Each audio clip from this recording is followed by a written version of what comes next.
waiting, no BS. The Rapid Equity Loan Program at Loan Pronto is amazing. One Loan Pronto client just got $300,000 approved in under 24 hours. They paid off debt, renovated the kitchen, and cut their monthly expenses by $1,800. That's a huge turnaround. Loan Pronto, instant approvals, low rates, no hard credit pull up front. Listen, your home equity is yours. Use it. Get cash to consolidate your debt down to one easy low monthly payment. Call Loan Pronto now for a free instant appraisal for your home and see how much cash you can get today. Loan Pronto is A+ rated by the BBB and have nearly 2,500 5-star Google reviews. Their service is off the charts. Call now to start the conversation. 919-381-1760, loanpronto.com. 919-381-1760. Get debt relief now. Loanpronto.com. Equal housing lender. NMLS 166171 on approved credit. NMLSconsumeraccess.org. It's Men's Health Month. WakeMed Primary Care wants to remind you to schedule your annual checkup. It's important to know your health numbers related to cholesterol, blood pressure, blood sugar, weight, and BMI before it leads to chronic diseases. Focus on your health and preventing disease by building healthy habits and getting that yearly checkup and those screenings you've been putting off. To schedule your appointment, visit wakemed.org. This hour of the Triangle Sports Leader is powered by Ritchie Law Firm, injury lawyers. Ritchie Law is on top of it. That one back, that one going, gone! Go to ritchielaw.com. That's ritchielaw.com. Broadcasting live from the Lenovo Studios. WCMC HD1 Holly Springs. 99.9 The Fan. The Triangle Sports Leader. I'm WRAL meteorologist Elizabeth Gardner. Just full-on summer out there. Really hot out there. High of 91 degrees. Feeling more like mid-90s. We'll end the day with a small chance for storms, but most of us should stay dry. 68 overnight tonight. And tomorrow, hot and humid again with a high of 92. Feeling more like upper 90s and a small chance of a storm. Weather update brought to you by Newcomb & Company, where your comfort is their business. Visit newcombandcompany.com. 3 o'clock check of your money. Dow Jones down 11 points to 42,854.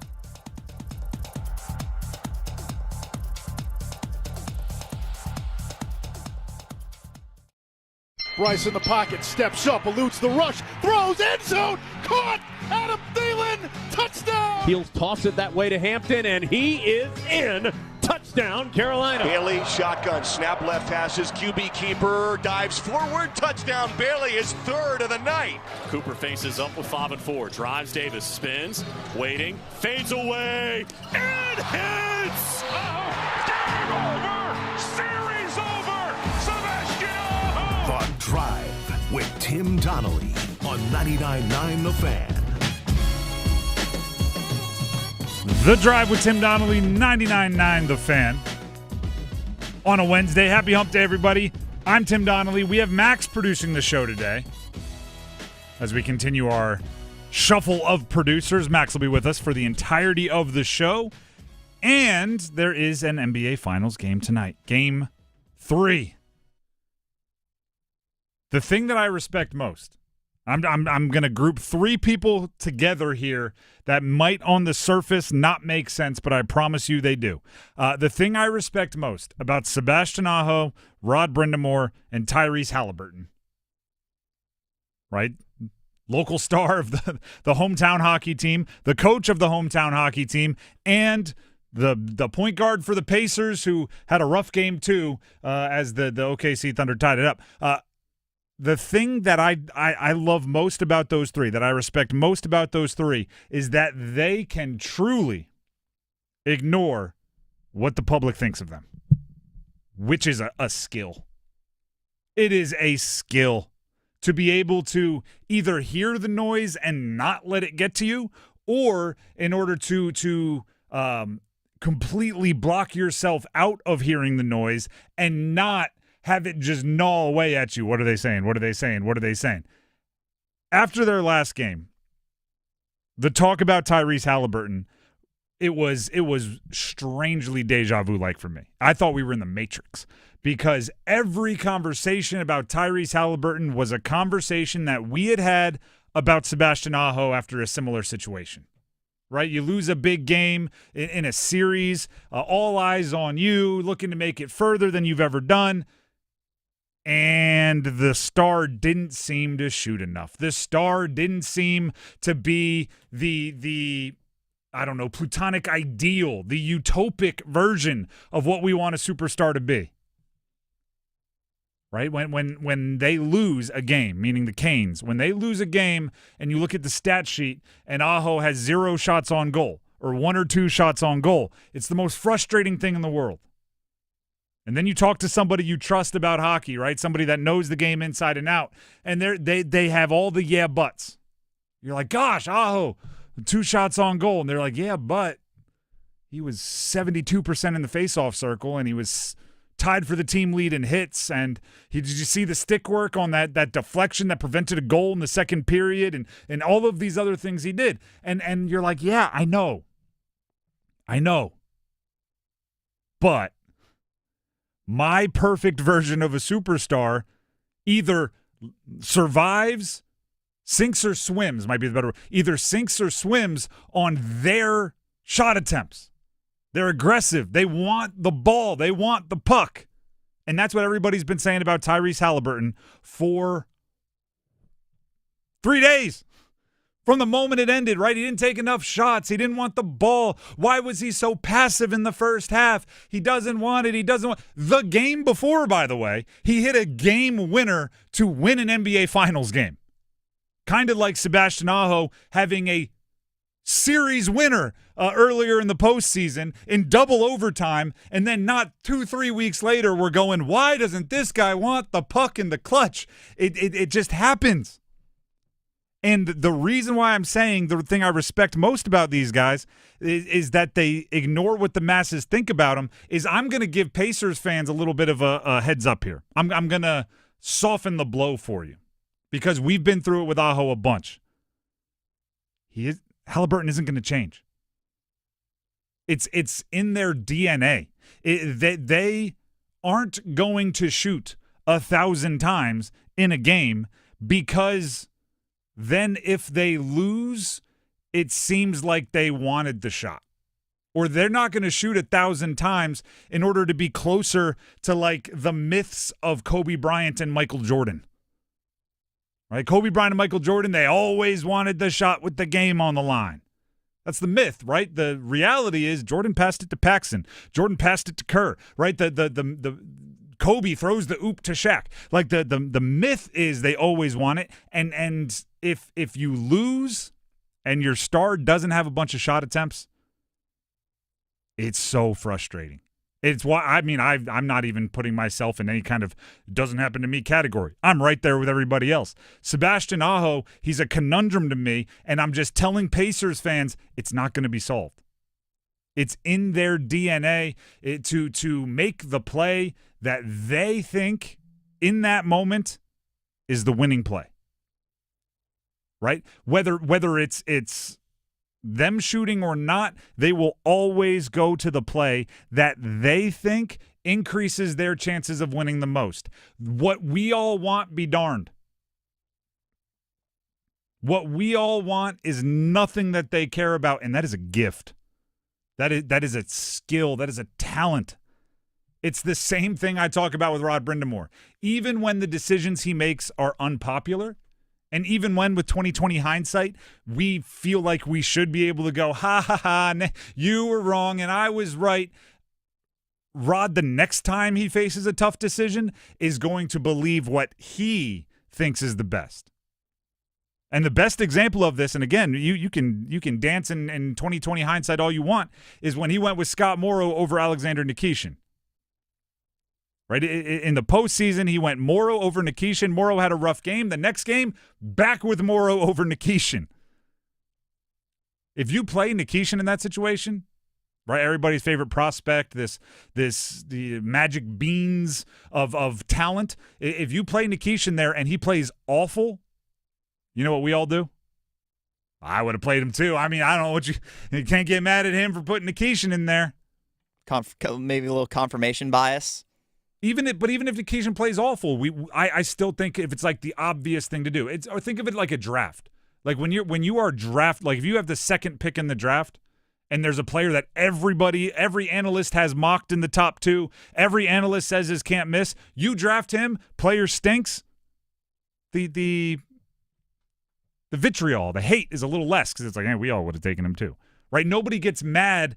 Everybody gets mad at Sam Bowie for being drafted before Jordan. Nobody gets mad for Greg Oden being picked before Kevin Durant because we're all like, yeah, I mean, we all would have done it too, right? It's easy to go with the masses because it gives you protection. The easy thing to do if you're a superstar is say, if you're Halliburton, I'm taking 30 shots tonight. I'm either scoring 50 or I'm scoring 20, but I'm taking 30 shots tonight.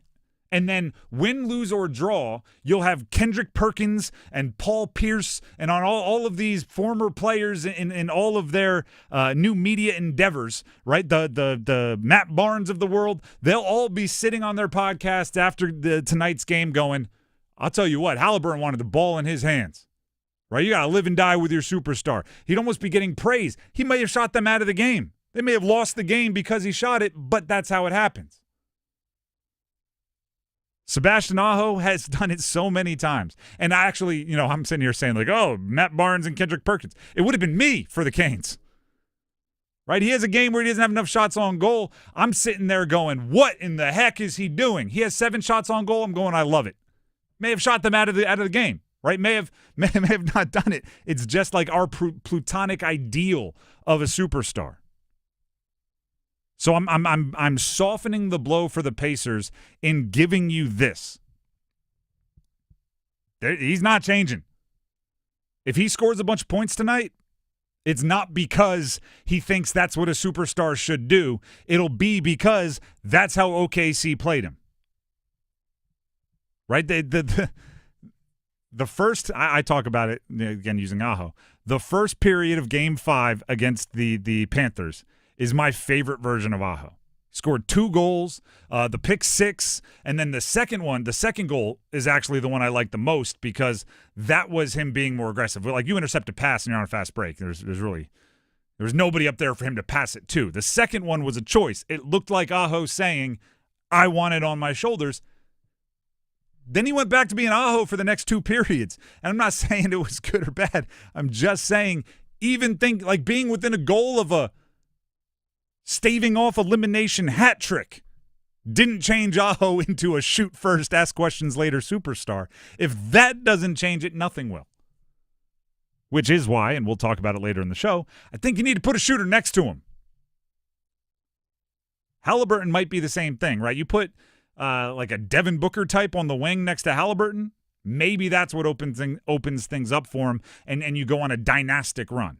Well, I mean, they do have, they got Nesmith in there. Nembhard can shoot a little bit. Yep. Siakam is usually a bit of a scorer. He seems somewhat have struggled, but I think Siakam's one of the more underrated players in the league. But there's that, like, again, Canes and Pacers. That's to me like Svech and Jarvis and a lot of 30-goal scorers, right? A lot of guys, they can score, they can shoot, right? A lot of 20-goal scorers. They don't have the 40-goal scorer, right? And if you put that next to Halliburton, I think it opens everything up. The same way Jason Robertson may open things up for a Sebastian Aho. There's definitely a lot of comparisons to be drawn, even down to like market and playoff market success, and there's definitely some similarities there. So look at you. Have the Pacers ever won a title? I don't believe they have. I don't think so. But their coach has. Carlisle in Dallas, not the exact same, but Brindamore won one.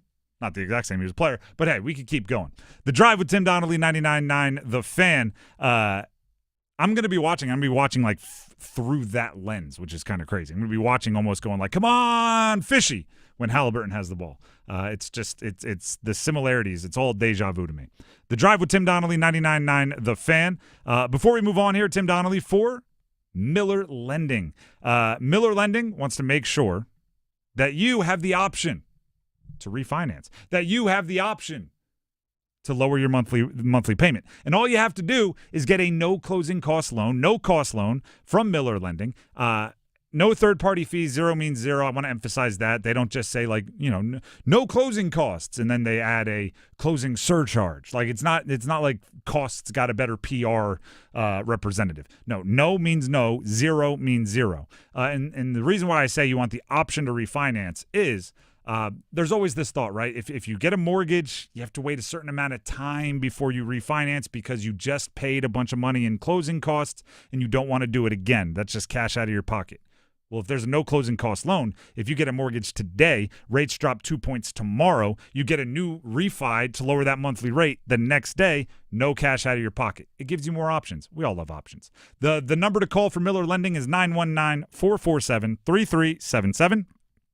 That's 919-447-3377, or visit them online at millerlending.com. That's millerlending.com. Miller Lending is an equal housing lender, and MLS number 250-2146. We have another Canes conversation. This is one of my favorite. I will tell you when we come back why you should not just give away Jesperi Kotkaniemi, no matter how strong the urge is. Stick around.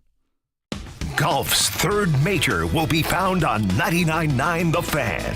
Listen all week long as we cover the U.S. Open from Oakmont Country Club. Find out if Bryson DeChambeau can go back-to-back or if a new champion emerges. Depend on us for constant leaderboard updates and every big moment through the presentation of the Champions Trophy. Coverage of the U.S. Open on 99.9 The Fan is teed up by Wilson Country Club. Experience the rich history of this must-play course. Discover the thrill of precision and elegance with Omega. From the depths of the ocean to the heights of space, Omega's Seamaster and Speedmaster collections are crafted for those who dare to explore. With a heritage rooted in innovation and a timeless style inspired by sports, space, and cinematic legends, Omega is made for every adventure. Find your perfect watch at Bailey's Fine Jewelry, voted best jeweler. Learn more at baileybox.com. Something amazing is happening in data management. Even though storage needs are constantly changing, companies are only paying for what they need now. That's because CDW customized a Pure Storage Evergreen One SLA-driven storage-as-a-service solution that delivers enterprise-grade hybrid cloud storage that is effortless, efficient, and evergreen. Simplify storage administration with Pure Storage and CDW. Make amazing happen. Find out more at cdw.com/purestorage. Hey, listen to this. All I needed was a new starter. Got a great deal on eBay. Did it myself. Yeah, that's cool. But how about the soft purr of an upgraded exhaust when it fits just right? For me, it's the little things. Like these new windshield wipers from eBay I installed. From small fixes to big upgrades, eBay has all the parts you need at prices you'll love. Guaranteed to fit every time. eBay. Things people love. Eligible items only. Exclusions apply. Here we go. NASCAR makes history on Prime as the Cup Series goes international. We're headed to Mexico City for a road course with all new challenges. 14 turns with 7,000 feet of altitude. White flag. Next flag ends the race. Don't miss the first ever points-paying Cup Series race in Mexico. Sunday at 2 p.m. Eastern. Track's clear. We're good to go. NASCAR. It's on Prime. It's bow time. Yep, it's eating time again. Now you could unload groceries, chop, dice, mince, preheat, heat, slap around the smoke detector, and then celebrate with a big old pile of dishes. But if you're tired of cooking, or tired of sorta cooking, it's time to feed the whole family with Bojangles Fried Chicken Family Meal. With Bojangles' famous chicken, fixins, biscuits, and tea, you can forget the cookbook and spend some well-earned quality time with a delicious dinner from Bojangles. It's bow time. There's no time like bow time. Time to stop whatever you're doing for some of that bodacious Bojangles flavor. Satisfy your craving for flavor and your passion for boneless chicken with Bojangles 4-piece Supremes Dinner. 4 perfectly seasoned Cajun fried whole breast tenderloin fillets. Choice of fixin', a made-from-scratch buttermilk biscuit, and Bojangles legendary iced tea. When you're hungry for flavor and value, it's bow time.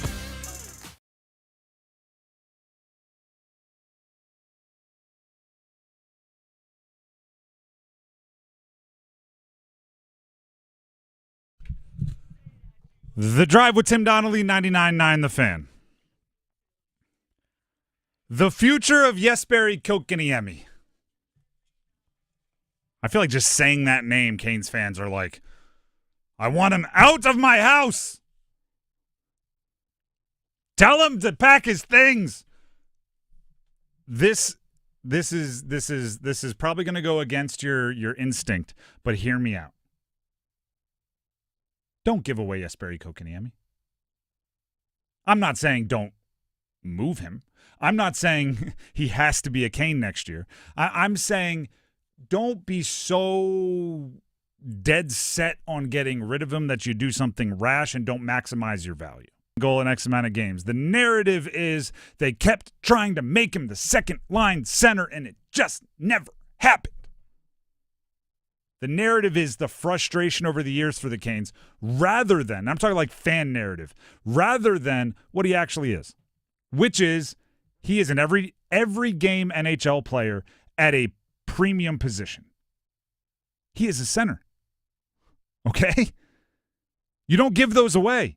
You don't buy those out. You don't trade them away with a sweetener. You don't be willing to accept eating some of his cap hit to get rid of him. Like the options that I'm hearing for moving on from Jesperi Kotkaniemi don't make sense to me. Like let's break it down a little bit by the numbers here. Okay, he plays center, so don't compare him price-wise, contract-wise, to a fourth-line winger. Don't compare him to the back of the roster defenseman. Compare him to centers, right? For the same reason of, what is it? One of the more frustrating things, I have a group chat that just rants about this every time it happens. In the NFL right now, if you are a mediocre tight end, you get paid more per year than like the third best running back in the league. So it really doesn't make any sense to get mad at your tight end and start going, he makes more than it's Christian McCaffrey. It's, but that's not apples to apples. Right now, as of yesterday, when I did most of this research, took all the notes, but nobody has signed a contract extension. So right now, Jesperi Kotkaniemi is the 77th highest paid center in the league. 77th. You talk to Canes fans, you'd think he's making like top 20 center money, right? No, he's the 77th highest paid center in the NHL. And important to remember in the context of that, too, is the cap is majorly spiking over the next couple of years. So that is worth even less and less over the years. So let's take it logically one step forward. 32 teams in the league, right? If we just say the top 32 highest paid centers are the quote-unquote top-line centers, right? I know that there's bad contracts and everything, but we're keeping it general. Top 32 highest-paid centers are at least paid like top-line centers. The top 64 centers, then, would be they're getting paid to be, like the value is, if you're a top 64 paid center, you should be a top two-line center. And then if we assume, which I think is fair, that there are at least a handful of top two quality line centers that are still on entry-level deals or are still in the arbitration phase or whatever it is that, they haven't reached their first real money extension. If you throw 7 of those in the league, Kotkaniemi is paid like a middle-of-the-pack third-line center in the NHL with, as you just heard Max add in there, the cap going up and his contract for multiple years, it's only going to get better, right? In 2 years, his contract will probably be paid like a fourth-line center. Like that's where he will rank in the entire league as far as average per year at his position. All of a sudden, it's not that bad of a value proposition, right? And I'm not saying the Canes have to be willing to eat like, oh, well, in that case, keep him. No, I'm saying when you enter into trade negotiations, don't go in with your hat in your hand and your tail between your legs like, oh, could you please take Kotkaniemi from us? Go in with, hey, I've got your third-line center on a great deal. All you have to give me is I mean, then whatever you like, if you want to go picks, all you have to give me is a future third that could potentially be a second if he plays X amount of games. Like, I don't know what the contingencies are. Like, don't buy him out and just say we'll eat his $800,000 for the next 10 years on our cap. Don't go into negotiations almost too willingly to say, and we'll take on 20% of his salary. No.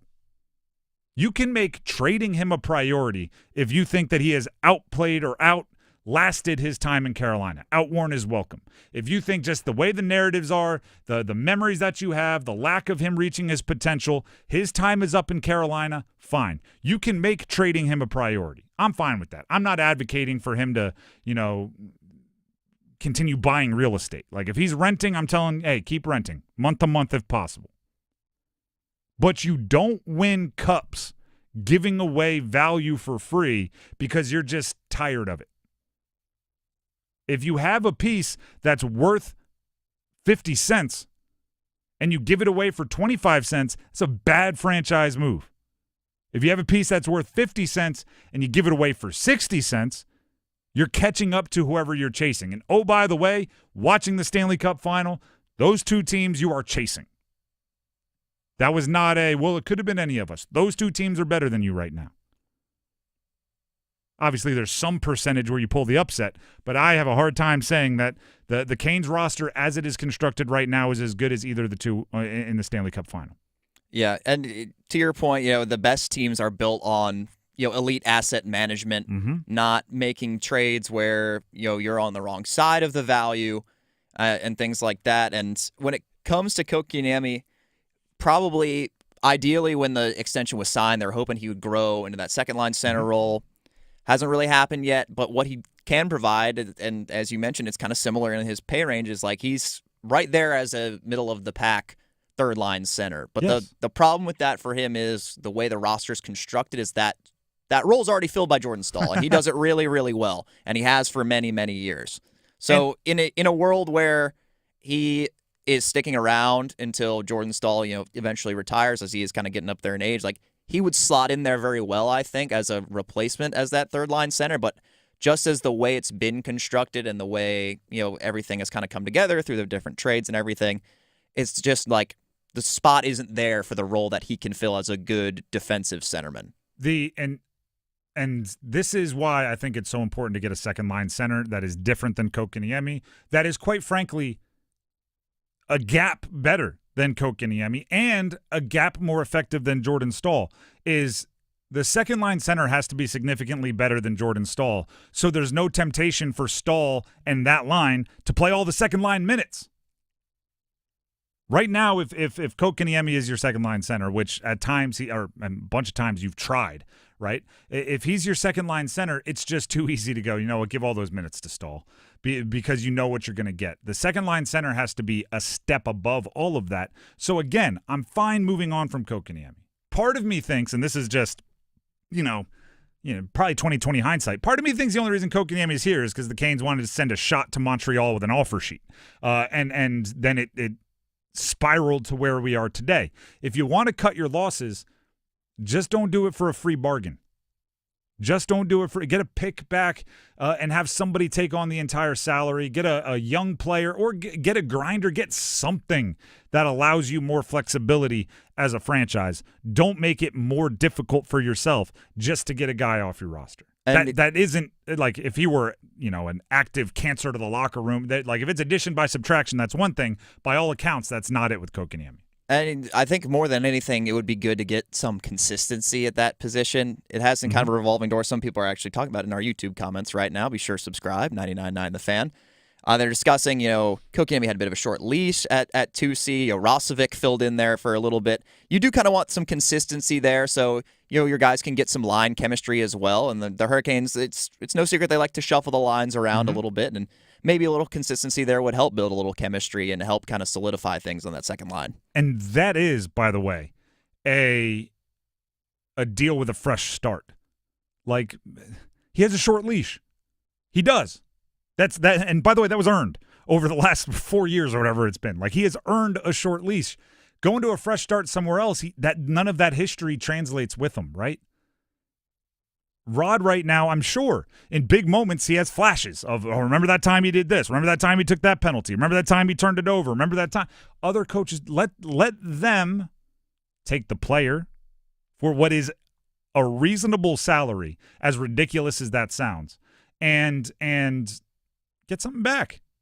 Get something back is what my mandate, if I had the ability to mandate what they do over there. The Drive with Tim Donnelly, 99.9 The Fan.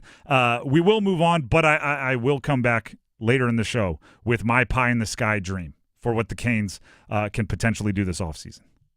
By the way, this isn't breaking news, but it's interesting to me. The Canes did announce today that Scott Morrow and Bradley Nadeau have been named to the AHL Top Prospects team, which is the first time two players from the same organization have received the honor in the same season. Which means a couple stud prospects, more than that, but at least a couple winning AHL awards, bunch of draft picks, tons of cap space, most of your young core already locked into long-term, very, very reasonable contracts. This is an offseason for movement. This is an offseason with a lot of potential. You have all the ingredients right there. If Kotkaniemi's the sweetener in the deal to get a big fish into Carolina, love that. That's value that is worth it. Right? If it's the and because we're taking so-and-so, you need a forward that can play every night. Here's your third-line center for a little under $5 million a year. Kotkaniemi. Sign the paper. Send it to the league. If that gets it done, love that as a use of his value. The Drive with Tim Donnelly, 99.9 The Fan. We have the Dean's List coming up and the next step for the Carolina Panthers. What is it? I'll tell you. Stick around.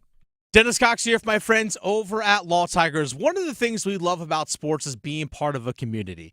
You have people that share the same fandom as you, that go to games just like you. And being a motorcycle rider like myself, you're part of a motorcycle riding community. And there's a lot of motorcycle riders out there, obviously, that I don't know. I haven't met. I've seen them out there on the road. But I know they're part of that same community and enjoy riding a motorcycle just like I do. And this is where Law Tigers comes in. Law Tigers is there for you if you're injured in a motorcycle accident. That's why you got to give them a call at 1-800-LAW-TIGERS. Law Tigers attorneys are part of the motorcycle riding community. They are part of that network. That's why your case evaluation with them is always free. They don't get paid until your case settles because they know what your bike is worth, they know what your gear is worth, and they know what you're going through after an accident. That's why you got to give them a call at 1-800-LAW-TIGERS even before you contact the insurance company. Law Tigers, North Carolina's motorcycle injury lawyers. Law Tigers is a network of independent law firms who are members of the American Association of Motorcycle Injury Lawyers. Law Tigers is not a law firm. It's Men's Health Month, and WakeMed wants to remind you to protect your skin to reduce your risk for skin cancer, sunburn, and premature skin aging. For any exposed skin, sunscreen should be worn. It should be broad spectrum to fight UVA and UVB rays, an SPF of 30 or higher, and be water resistant. Apply sunscreen 15 minutes prior to exposure and every 2 hours. So whether you are headed out to mow the lawn or to get in 18 holes, make sure you are covered, literally. For more information, visit wakemed.org. Breaking news coming in from Bet365, and it's no surprise. Same game parlay from Bet365 just keeps getting better. Well, it's even easier to make a bet. Choose from the most popular markets like hits, run line, totals, and home runs. So many to choose from. Download the app, start building your bet, and see why it's never ordinary at Bet365. Gambling problem? Call 1-877-718-5543 or visit morethanagame.nc.gov. 21 plus only. Must be physically located in North Carolina. T&Cs apply. Are you ready for the ultimate entertainment experience? It's all here, only with Spectrum TV Select. Popular apps are included. Disney Plus, Max, Peacock Premium, Paramount Plus, AMC Plus, and more. And live TV for sports, entertainment, and news. Enjoy across your devices no matter when or where you are. Get Spectrum TV Select and start streaming your favorites today. It's all here. Visit spectrum.com/entertainment. Restrictions apply. Hey, what do you say? John Forsland here for my friends at Buffalo Brothers. We're close to crowning a hockey champion, and when I'm not calling playoff games around the country, the first thing I do when I'm back in the Triangle is head to Buffalo Brothers. The best wings on the planet, and a great place to watch all the big games. Visit all 5 Triangle locations for great specials, like half-price pizzas, Monday through Friday, 4:30 to 6, and a $6 Bloody Mary on Sunday. Dine in, carry out, get it delivered. BuffBrothers.com. Aw, man, now I want wings. Triple play, triple play, triple play. 3 ways to win on every scratch-off. They're like a 3-man wrecking crew of winning potential smashing into your bare hands. Triple threats of cold, hard cash. Prizes up to $1 million. 3 times the play, 3 times the thrills, and 3 ways to win. Triple play from the North Carolina Education Lottery with triple action-packed chances to win. Must be 18 to play. Approximate overall odds of winning range from 1 in 3.84 to 4.79. Problem gambling helpline 877-718-5543. Stat on credit cards, struggling with high interest debt? You can pay it all off in days with Loan Pronto's Rapid Equity Loan. Hey, it's Dennis Cox. Get cash out now without touching your low-rate first mortgage. No appraisals, no waiting, no BS. The Rapid Equity Loan program at Loan Pronto is amazing. One Loan Pronto client just got $300,000 approved in under 24 hours. They paid off debt, renovated their kitchen, and cut their monthly expenses by $1,800. That's a huge turnaround. Loan Pronto, instant approvals, low rates, no hard credit pull up front. Listen, your home equity is yours. Use it. Get cash to consolidate your debt down to one easy low monthly payment. Call Loan Pronto now for a free instant appraisal for your home and see how much cash you can get today. Loan Pronto is A+ rated by the BBB and have nearly 2,500 5-star Google reviews. Their service is off the charts. Call now to start the conversation. 919-381-1760, loanpronto.com. 919-381-1760. Get debt relief now. Loanpronto.com. Equal housing lender. NMLS 1661781 on approved credit. NMLSconsumeraccess.org. Here's the snap. Pocket holds. Andy throwing downfield. Thielen! Did he hang on? Touchdown! So much for going for the field goal, right?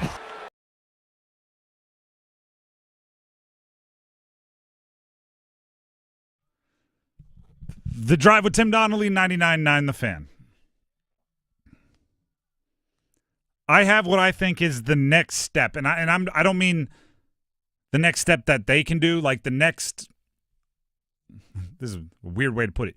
The next marker that the Panthers are in the right direction, the next checkpoint, the next way that you can know if the Panthers are moving in the right direction. By the way, they have minicamp going on as we speak. Second day of a 3-day minicamp, mandatory. And we'll get to that in a second. But before we do, it's the time of day for a little Dean's List. Put class in session.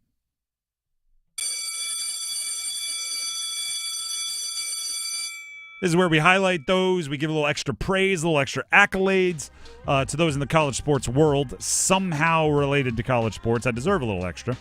I'm going to start with the most controversial Dean's List of the day. I'm giving former Duke baseball coach Chris Pollard a Dean's List.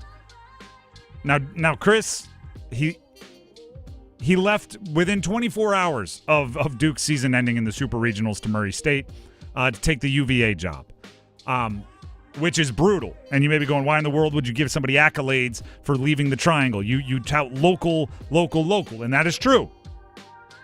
That's why this may be controversial.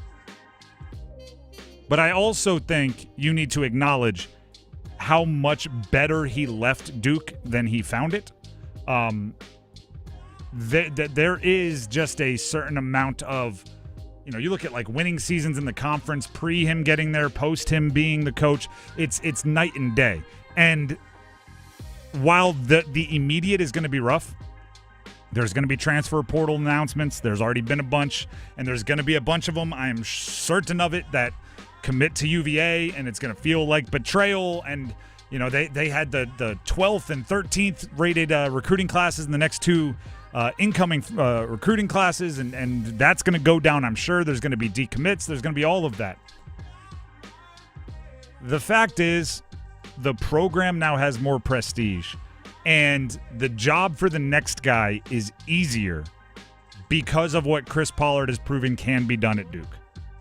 And I look at it almost in like Duke football, where Mike Elko leveled up, and he was there much shorter. Pollard, big commitment. Mike Elko leveled up Duke football very quickly, and then he left, and Manny Diaz was able to come in and build off of that momentum. And now they're signing quarterbacks out of the portal for reportedly $4 million if you ask CBS Sports. Like Duke football is in a different place. So I think it's important to acknowledge, even when guys move on, if they left the program better than they found that, it's something to be thankful for. You don't have to like that they left. You don't have to be happy about it. You don't even have to tell him this.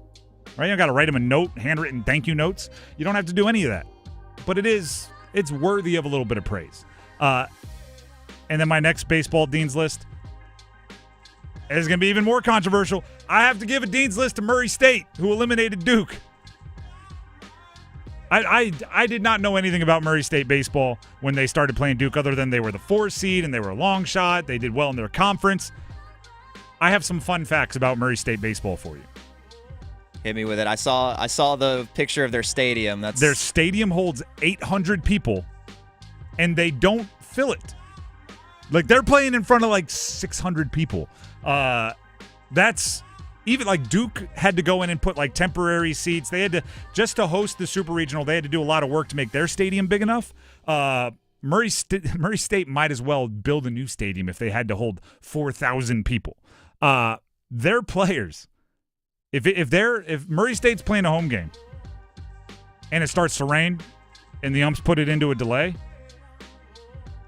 the players tarp the field. The players are like, all right, let me put my glove down. Let me take my batting helmet off and run out to the field to drag this tarp across the field.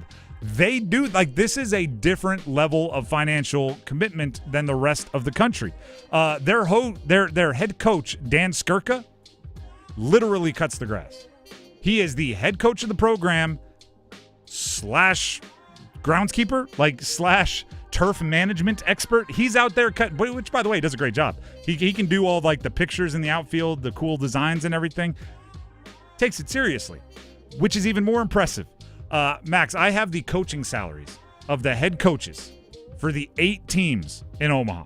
So there are 8 teams remaining. I have the head coaching salaries. I'm going to read them from most to least. LSU pays their head coach $1.79 million. Arkansas, $1.4 million. Louisville, let's go ACC, $1.35 million. UCLA, $840,000. Oregon State, $625,000. Arizona, $520,000. Coastal Carolina, $402,000. I like that they negotiated the 2. Any idea? I don't know if you've seen this. Any idea how much Murray State's head coach makes? I haven't seen it. It seems like you're leading me to believe it's probably pretty low. I'll go like right at $100,000. $68,000. The lowest of anybody else. What? The lowest of anybody else that's a head coach in Omaha in the Final 8 standing is $402K. 68,000, and I'm not scoffing at 68,000. Oh no, that's like I'm not at all as a like a livable salary, and I assume that probably goes far wherever Murray State is. But there's a coach making $1.79 million. Just the 0.09 of that is more. Just the 9 and 1.79 is a significant amount more than the entire payout for the Murray State head coach, yet they're one of the 8 teams remaining. That's a Cinderella story I can get behind. Some quick math on that. That is about 26.3 times as much as the Murray State coach is making. The LSU coach is making 26 times as much, and they're in the same spot. So I'll tell you this. See if they match up head-to-head. If Murray State wants Dan Skirka to still be their coach next year, back up the Brinks truck. They better find every change in the cushions that they can, because somebody they'll stumble in. They'll just go like, all 4 times your salary right now, and save them a bunch of money based on who they're paying their current guy. I'll pay you 10 times your salary and you'll be a steal.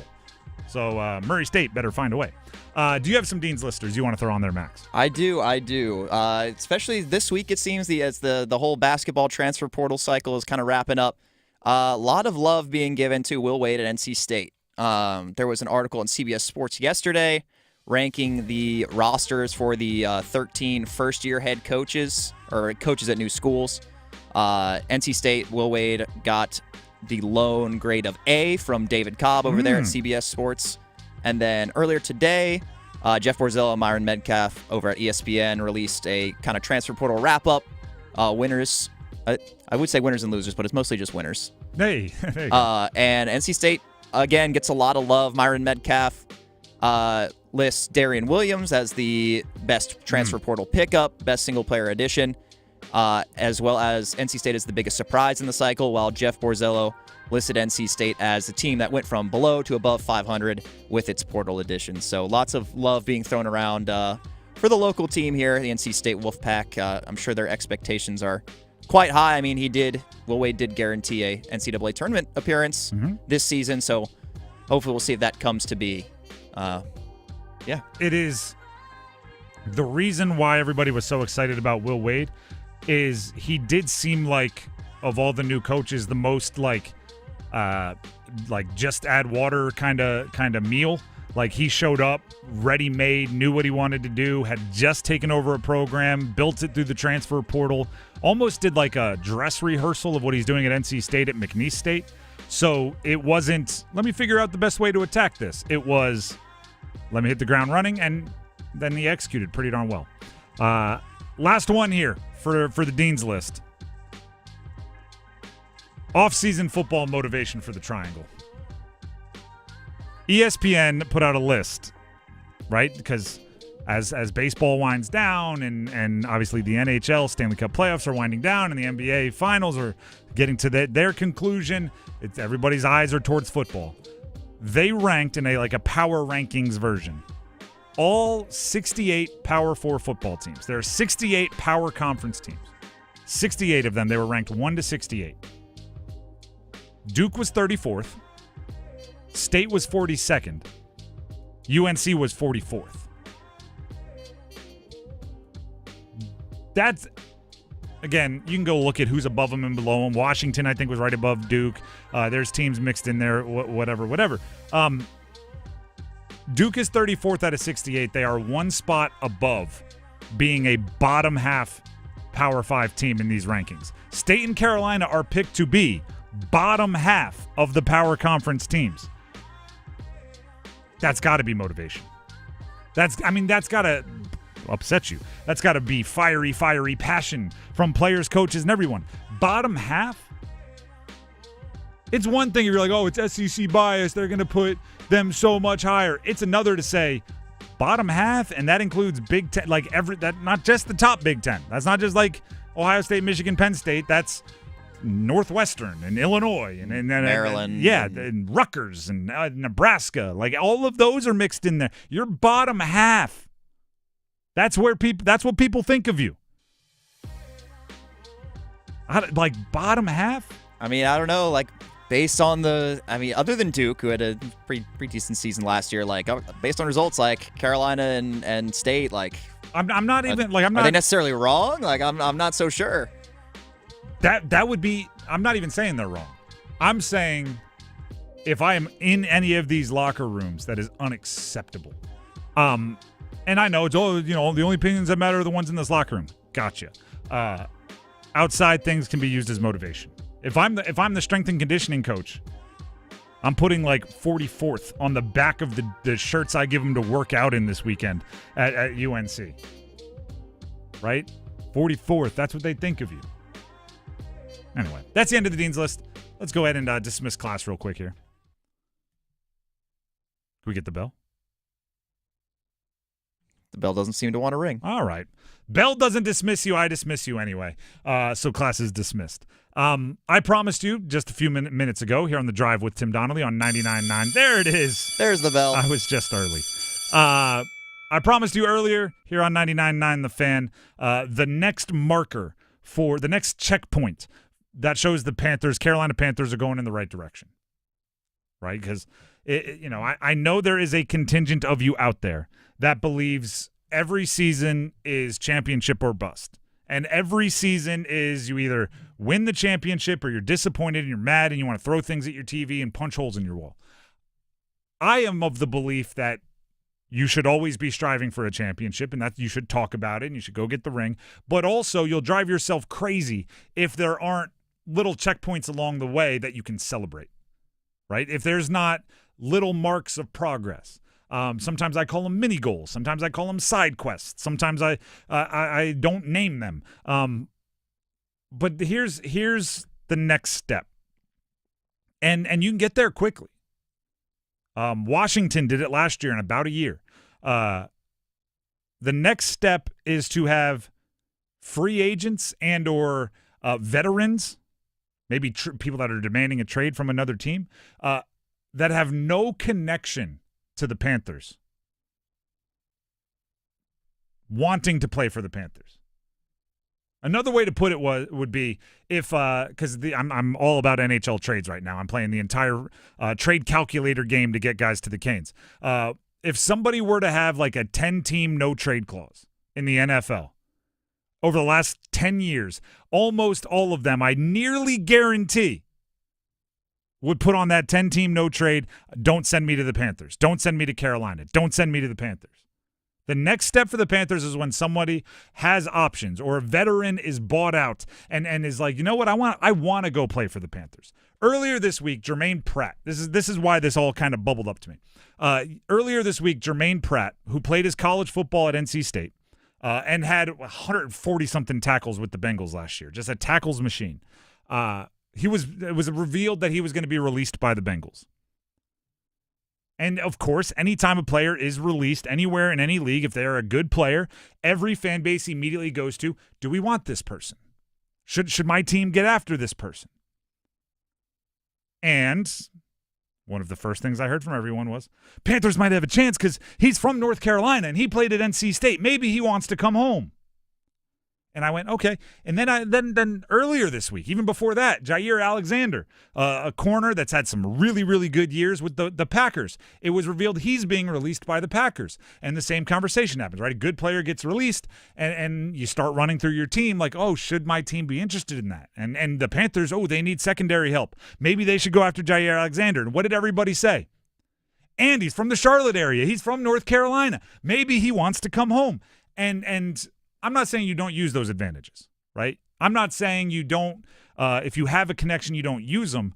But if to get a free agent to choose you or to give your fans or your followers the inclination that you have a chance to sign somebody with options, they need to have some non-football, like they want to be close to their grandma reason. That shows where you are as a program. Last offseason, we dealt with Stephon Gilmore the whole time. Oh, we want Stephon Gilmore. We want Stephon Gilmore. Did you know he's from South Carolina? He was a high school and college teammate of Jadeveon Clowney. He probably wants to come play with his buddy. And I love using those. But the next step is when somebody just says, I want to go play with the Panthers. I'm from California. I went to college in Texas. I've played my whole career in Green Bay. And I want to play for the Panthers because they're cool. Ready for this? This is how I sound as uncool as possible. They're hip. They're happening. They're the cats meow. Like that is where it looks like a fun time to play and I can win. And they have players there that I want to follow. That's the next step. We saw Washington do it within a year. Right? Jaden Daniels showed up, and by the end of that season, I want to go to Washington to play with Jaden. Right? It looks fun. It looks cool. It looks like we can win. They made it to a conference championship game. All of those things happen very quickly. That's the next step for the Panthers. When somebody like Jair Alexander, probably looking for a prove-it deal, right?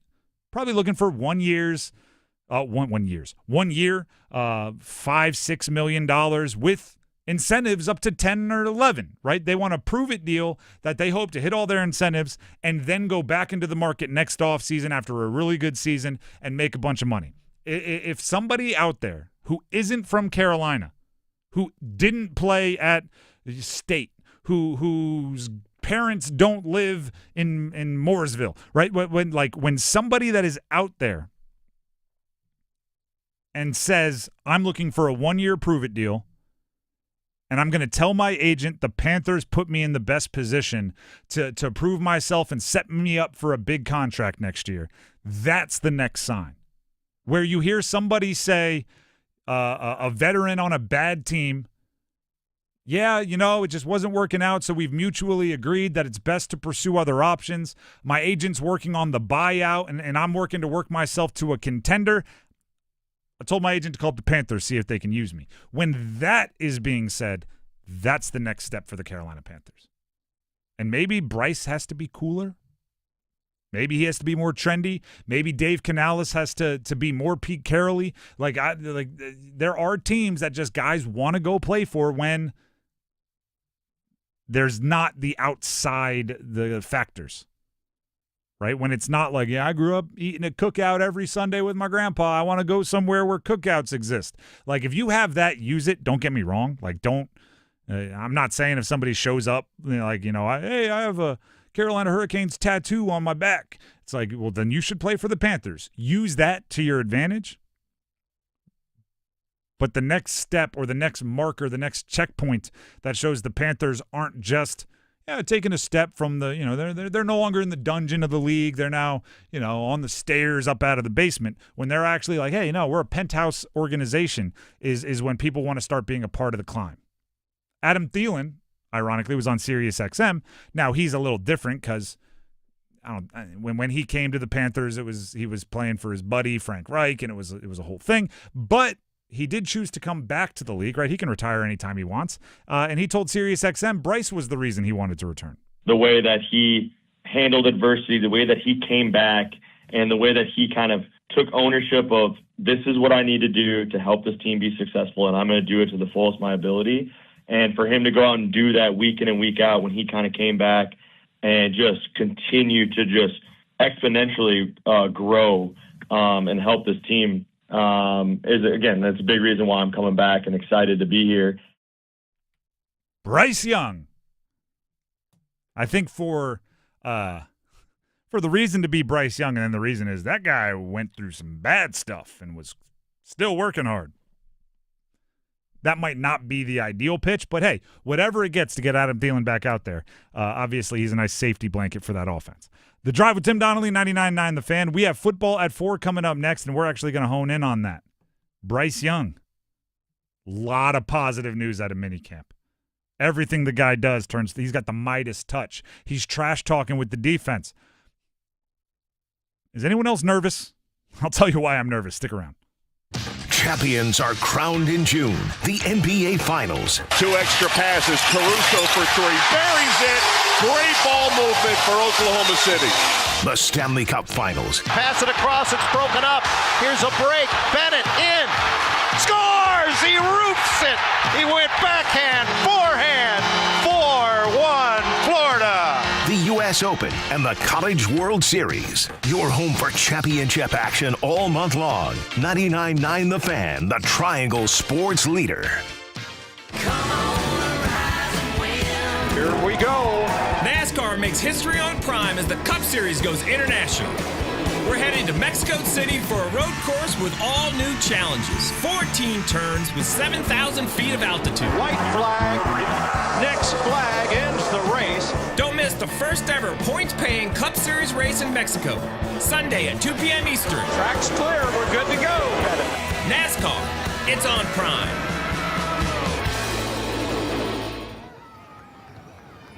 Bank of America is the nation's leading business lender, and we're ready to help with your next goal here in the Triangle. That's why we have over 3,700 local business specialists across the country. Because with the right team, your business and community prosper. What would you like the power to do? Learn more at bankofamerica.com/local business. Bank of America, official bank of FIFA Club World Cup 2025. Bank of America Corporation. All rights reserved. Prescriptions require an online consultation with a healthcare provider who will determine if appropriate. Restrictions apply. See website for details and important safety information. Price varies based on product and subscription plan. Hey guys, let's talk ED because millions of men experience it. But not everyone can access or afford treatments like Viagra. Hims can help. Through Hims.com, you can access a full range of treatment options for ED through a 100% online process. To start your free online visit and save up to 95%, go to hims.com/joy, HIMS.com/JOY. Still getting around to that fix on your car? You got this. On eBay, you'll find millions of parts guaranteed to fit. Doesn't matter if it's a major engine repair or your first time swapping your windshield wipers. eBay has that part you need, ready to click perfectly into place. For changes big and small. Loud or quiet. Find all the parts you need at prices you'll love. Guaranteed to fit every time. But you already know that. eBay. Things, people, love. Eligible items only. Exclusions apply. Tired of hearing scary radio ads about the IRS? Tax Relief Advocates is different. TRA is here to tell you that if you owe money to the IRS, whether it's $5,000 or $500,000, we have a solution. TRA can eliminate or reduce what you owe to the IRS with zero risk to you. We have over 1,000 5-star reviews on Google and an A+ with a BBB. End your tax nightmare today by visiting TRA.com or call 800-583-6681. That's 800-583-6681. I'm attorney Brian Ritchie. Getting hurt in a car wreck comes with all kinds of stress and frustration. But when you call me, I'll be on top of all of it. So all you need to worry about is getting better. If you've been injured in a car wreck, I'm on top of it. Contact us at ritchielaw.com. Broadcasting live from the Lenovo Studios. WCMC HD1 Holly Springs. 99.9 The Fan. The Triangle Sports Leader. I'm WRAL meteorologist Elizabeth Gardner. We're feeling like summer out there. A high of 91, but feeling more like mid-90s this afternoon. Just a small chance for storms late today. 68 overnight tonight, and then we'll repeat tomorrow. A high of 92, feeling more like upper 90s, and we'll end the day with a small chance of a storm. Weather update brought to you by Newcomb & Company, where your comfort is their business. Visit newcombandcompany.com. 4 o'clock check of your money. Dow Jones up 9 points to 42,876.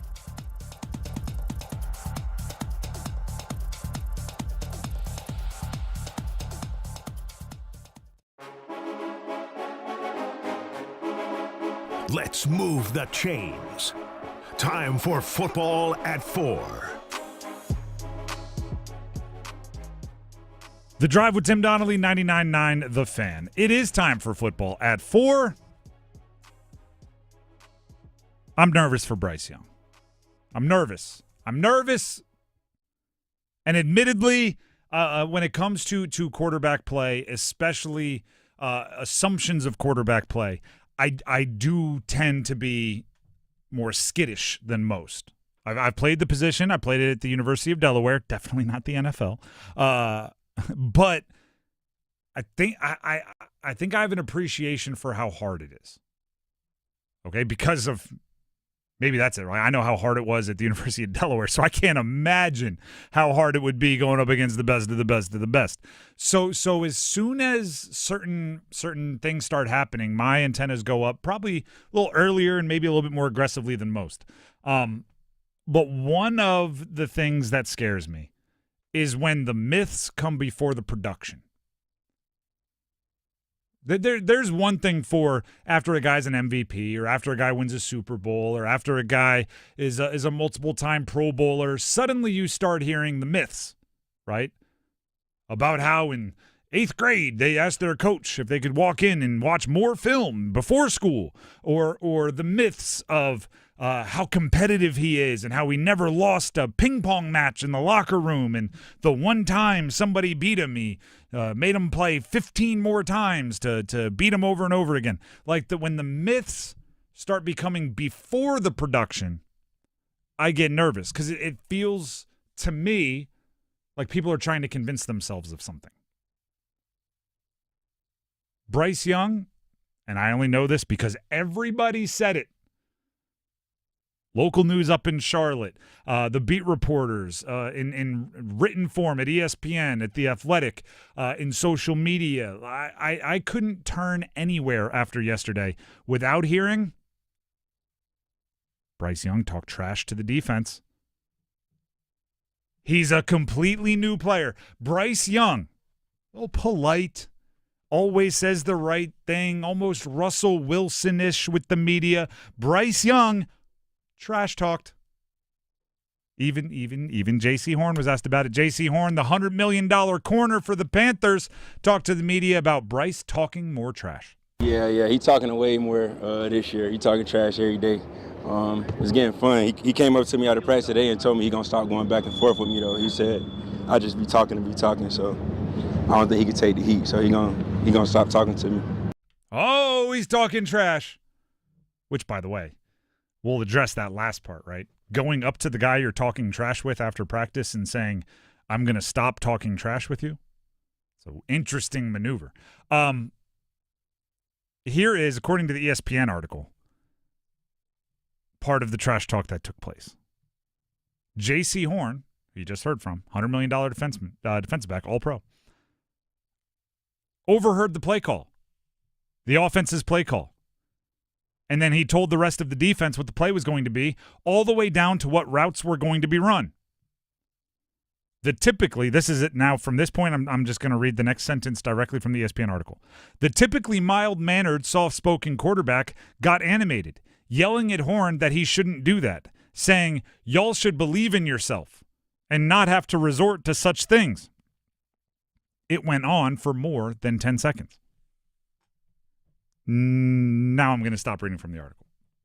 10 seconds? He said, "Y'all should believe in yourself." And it went on for 10 seconds? The Athletic took it one step further. It was reminiscent of the training camp trash talking that would take place at Wofford among Cam Newton and defensive players Josh Norman and Thomas Davis, one of several players who attended Tuesday's practice. I'm going to stop reading from the Athletic now. It wasn't that. I promise you. It was not Cam Newton versus Josh Norman. I promise you. And it was not reminiscent of. They actually fought. Cam Newton is a legendary trash talker. He has some of the best mic'd up trash talks in NFL history. It was not. I didn't hear all of it. I guarantee you, whatever, like, you shouldn't have to listen to our play call is not a Cam Newton level trash talk. It was not Josh Norman versus if it's Bryce, if it is actually in Bryce's personality to trash talk, great, love it. I want my quarterback being himself.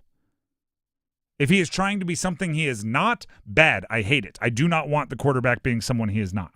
It's way more important to lead your way than it is to lead however you think you should. What I don't like the most is everyone seems to be tripping over themselves to be over complimentary of everything he does. The passes are all dimes. They're all on point. They're all right on the money. The trash talk is all reminiscent of Cam Newton. Like everything he does is just another unbelievable masterpiece. And I'm not saying they're not.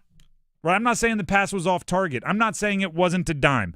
I'm saying having to repeat how awesome a practice throw was feels like everybody is trying to convince themselves of something. When have you ever heard an all-time great quarterback was lighting it up at minicamp?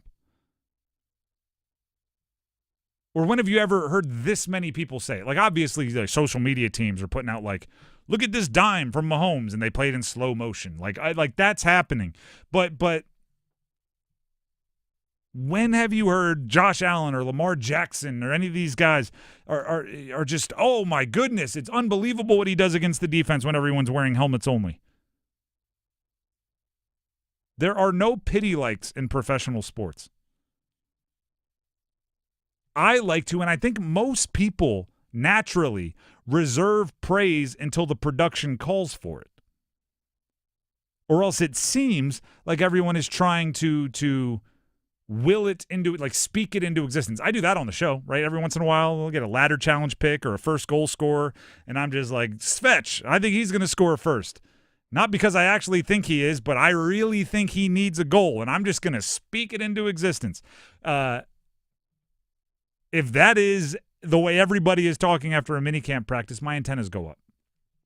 And I want to go back to what I said first. It's because I think I have a heightened awareness, or maybe an over-respect. Maybe I do it too much for how difficult what he is going to be asked to do this season is.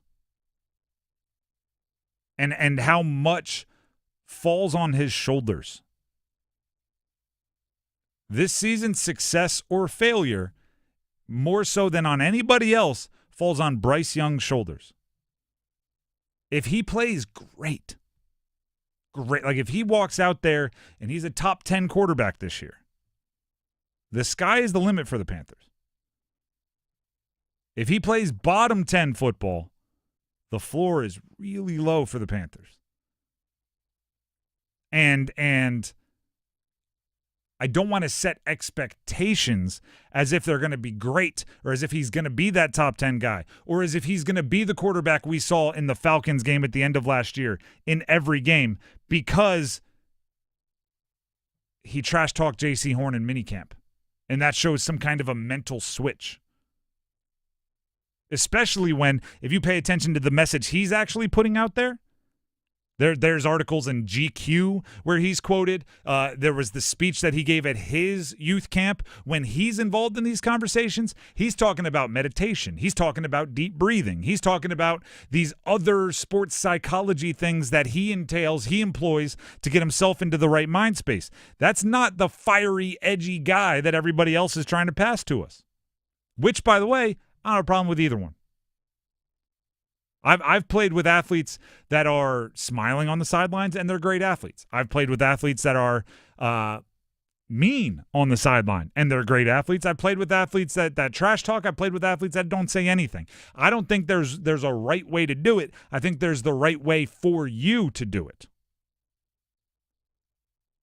And part of the Bryce Young experience, this is what it all boils down to. And this is coming from somebody that has watched and read probably every word he said publicly since being drafted by the Panthers. Like every single, I'm not exaggerating. I've probably read or heard every word he has said publicly, like to a media outlet. I still think there is a bit of a front. I still think there is a part of him that is excellently media trained and is always trying to say the right thing. And is always trying to say what he thinks everybody wants to hear. And is always trying to be the CEO of the organization. And for better or worse, I've come to accept it. Like, I don't think we're going to get that real raw honesty that you get from certain athletes that can pull it off. I think you're always going to get the corporate answer from him. You're always going to get coach speak. You're always going to get I'm doing my best to get better. I'm trying. I respect the opponent. They're good. We're good. Everybody's good. Coach is great. My teammates are awesome. Like, you're always going to get that. Somebody's got to be honest with me. It's going to be a 3-day minicamp, right? There was all day yesterday. I believe they're already off the field today. There was a practice today, and there'll be a practice tomorrow. He's going to make a bad throw. He's gonna get the snap cadence wrong. I'm not saying like every play. If you don't let me in and if you don't be authentic, if you don't share honestly, right? If you aren't going to do those things, then your praise just makes me go, what are you hiding? Or to put another way, have you ever had somebody in a relationship and you ask them, like, hey, how's it going with you and your lady? Or how's it going with you and your guy? Oh, it's great. It's great. It's unbelievable. Oh, we love each other. Oh, life's never been better. This is my dream. And you're just like, ooh, they got issues. I'm not going to pry into that one, right? It's that's kind of the vibe I'm getting. So there's something he has to work on. I promise you. I watched him all last year. You watched him all last year. He was like the 25th best passer in the league last year. There's things he has to work on. It's okay to address those too. If you intentionally distract me from the problems, I'm going to assume they're bigger problems than they actually are. I think everybody just wants it to work out so much, Exactly. especially with the way last year started with those first 2 games that maybe they're really are. Everybody's rooting for the kid. Yeah, I 100% agree. Maybe worry about a self-fulfilling prophecy, like if they start talking bad, like maybe things could turn back to how they were before. But personally, I think, especially in the second half of the year, he's shown that he's got that development, so there's a little less to worry about. And obviously the team's issues were more on the defensive side of the ball. But at the end of the day, he's still a third-year quarterback who really year and a half because of getting benched last year. Obviously there are going to be some things he still needs to work on. He 100% had confidence issues in the first half of last year. If you go watch, I think it was the game right before he got benched, there was a third down. It was maybe in fourth down. He scrambled to his left and just froze. And throw it away, right? Just throw it up for grabs. There was no bad decision there other than completely stop your feet and freeze. He had an inability to pull the trigger on some throws, and it was a confidence issue. I'm very confident in that. So maybe that's it. Maybe everyone's just like, oh, we've seen him deal with confidence issues in the past, so now we're going to treat him with kid gloves, and everything's going to be great, and every throw is going to be awesome, and everything he says is going to be Cam Newton-esque, and everything's going to be perfect, and everything's going to be awesome, and everything's going to be great. That's not doing anyone a favor because he's going to be an NFL quarterback, and NFL quarterbacks need to be able to have the truth said right to their face because they're going to learn eventually. Game day's coming. The Drive with Tim Donnelly will be on the road at Jacksonville. That's when you'll get the real truth if you hide it from him until then. The pressure cooker of Trevor Banks Stadium. Travis Hunter, will he play defense? I don't know. But if he's out there, he's going to try to make an interception, and he'll teach you. And then he'll like TikTok dance while he's celebrating. The Drive with Tim Donnelly, 99.9 The Fan. Coming up next, ladder challenge and hit it and quit it with a bunch of really, really cool stories. Stick around. Dennis Cox here for my friends over at Loan Pronto. You maxed out on credit cards? Maybe you're struggling with high interest debt. You can pay it all off in days with Loan Pronto's Rapid Equity Loan.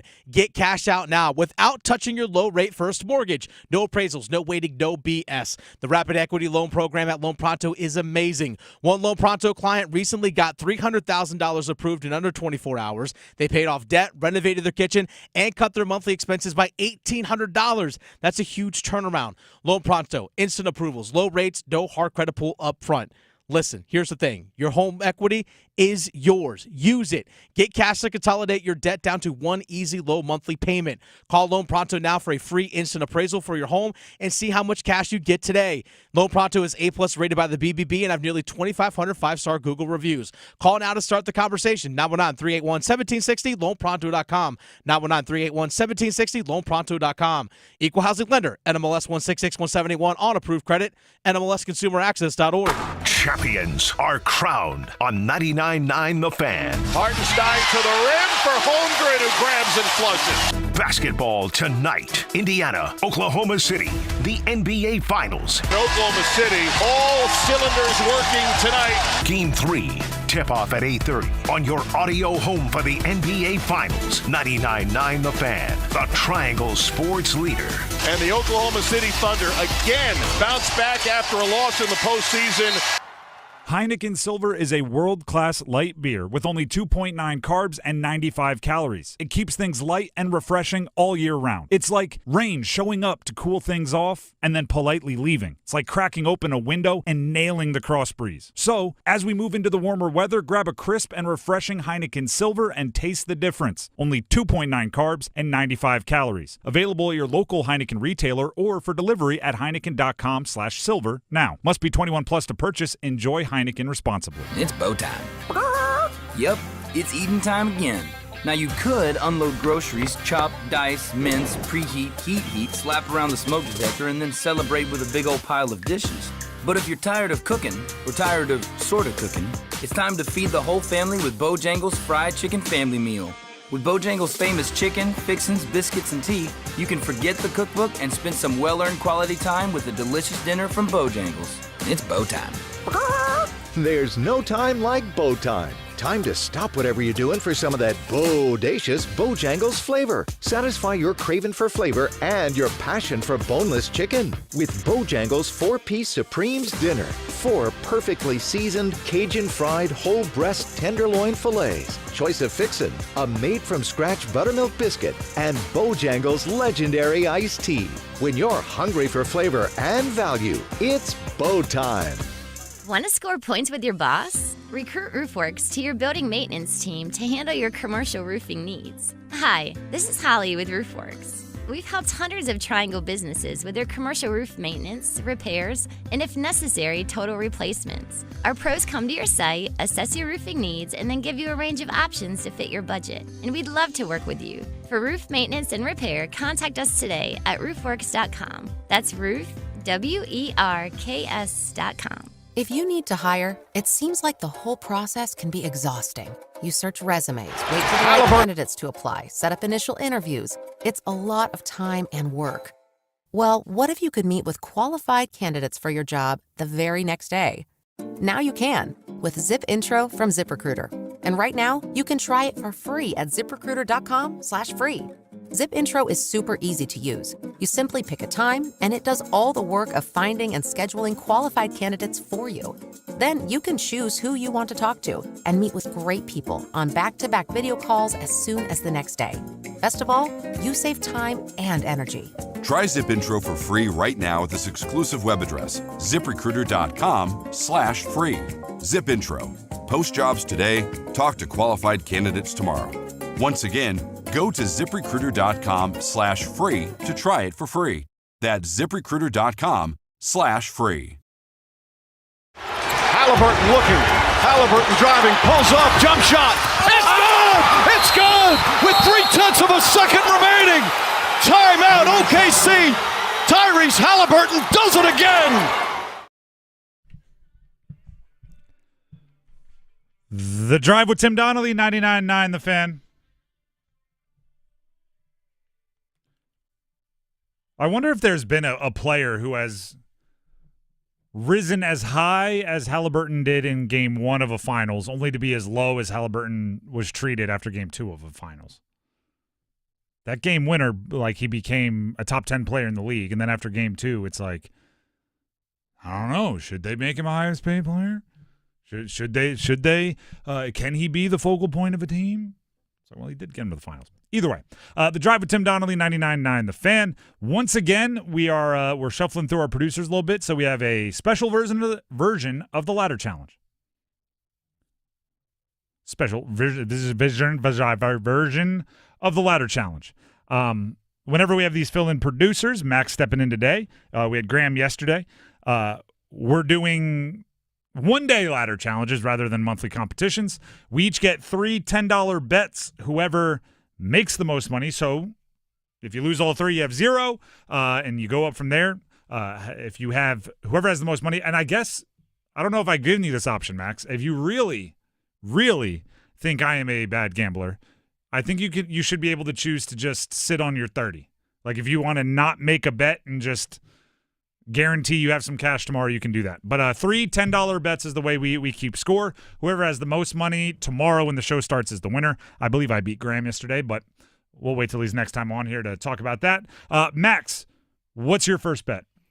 I am going to go to the golf course with the first bet. For those watching on YouTube, you may see my 2024 U.S. Open hat I've donned today with the U.S. Open starting tomorrow. Got Rory. By the way, great logo. Oh, yeah, the Putter Boys. Yeah, great logo. Great logo.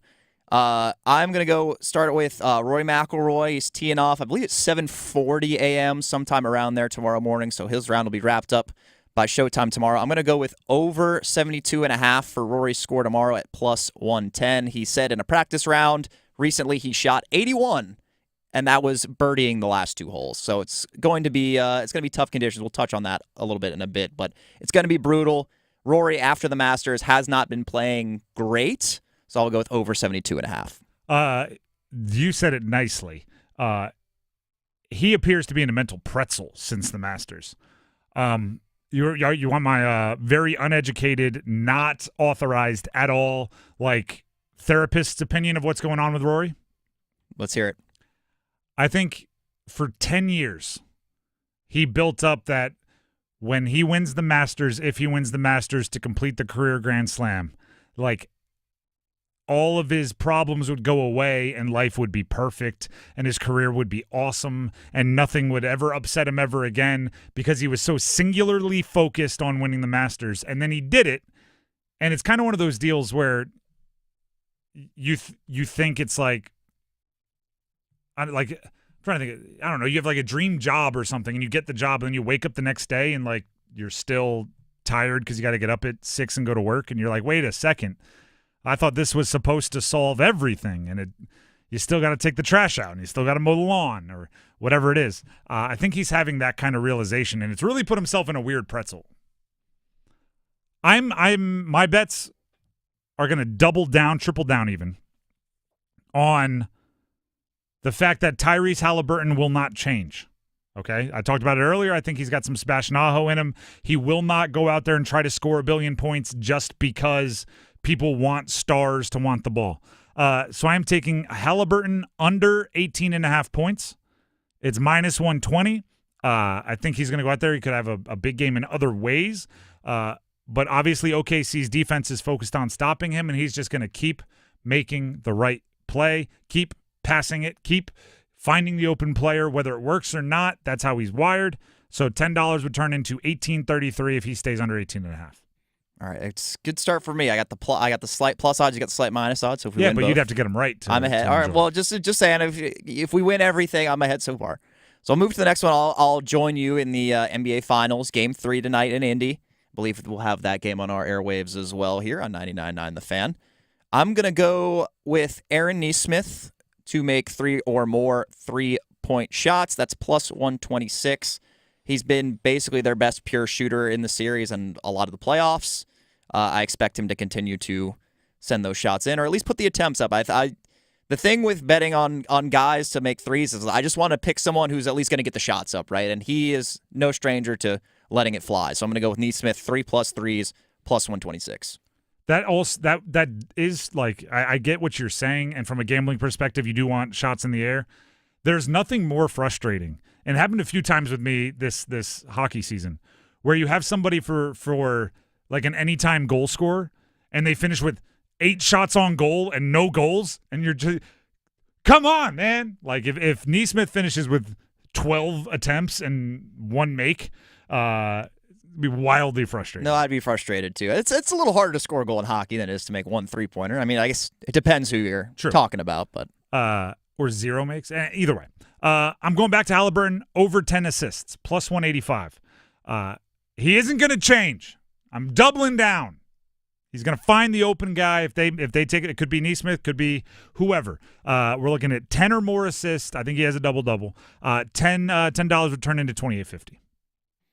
All right. I kind of wish I had a juicier line here for my last one then, because again, if we're I knew I had some longer shots coming up when you were doing all like, oh, if we get him ball, all right, I win. I was like, when we both go 3 for 3, like that'll happen. All right, my last pick. Not with that attitude. My last pick, definitely a little bit of a bias involved here. I definitely I grew up as a Red Sox fan. My dad is from Massachusetts, and they just called up number 1 prospect in baseball a couple games ago, Roman Anthony. Yeah.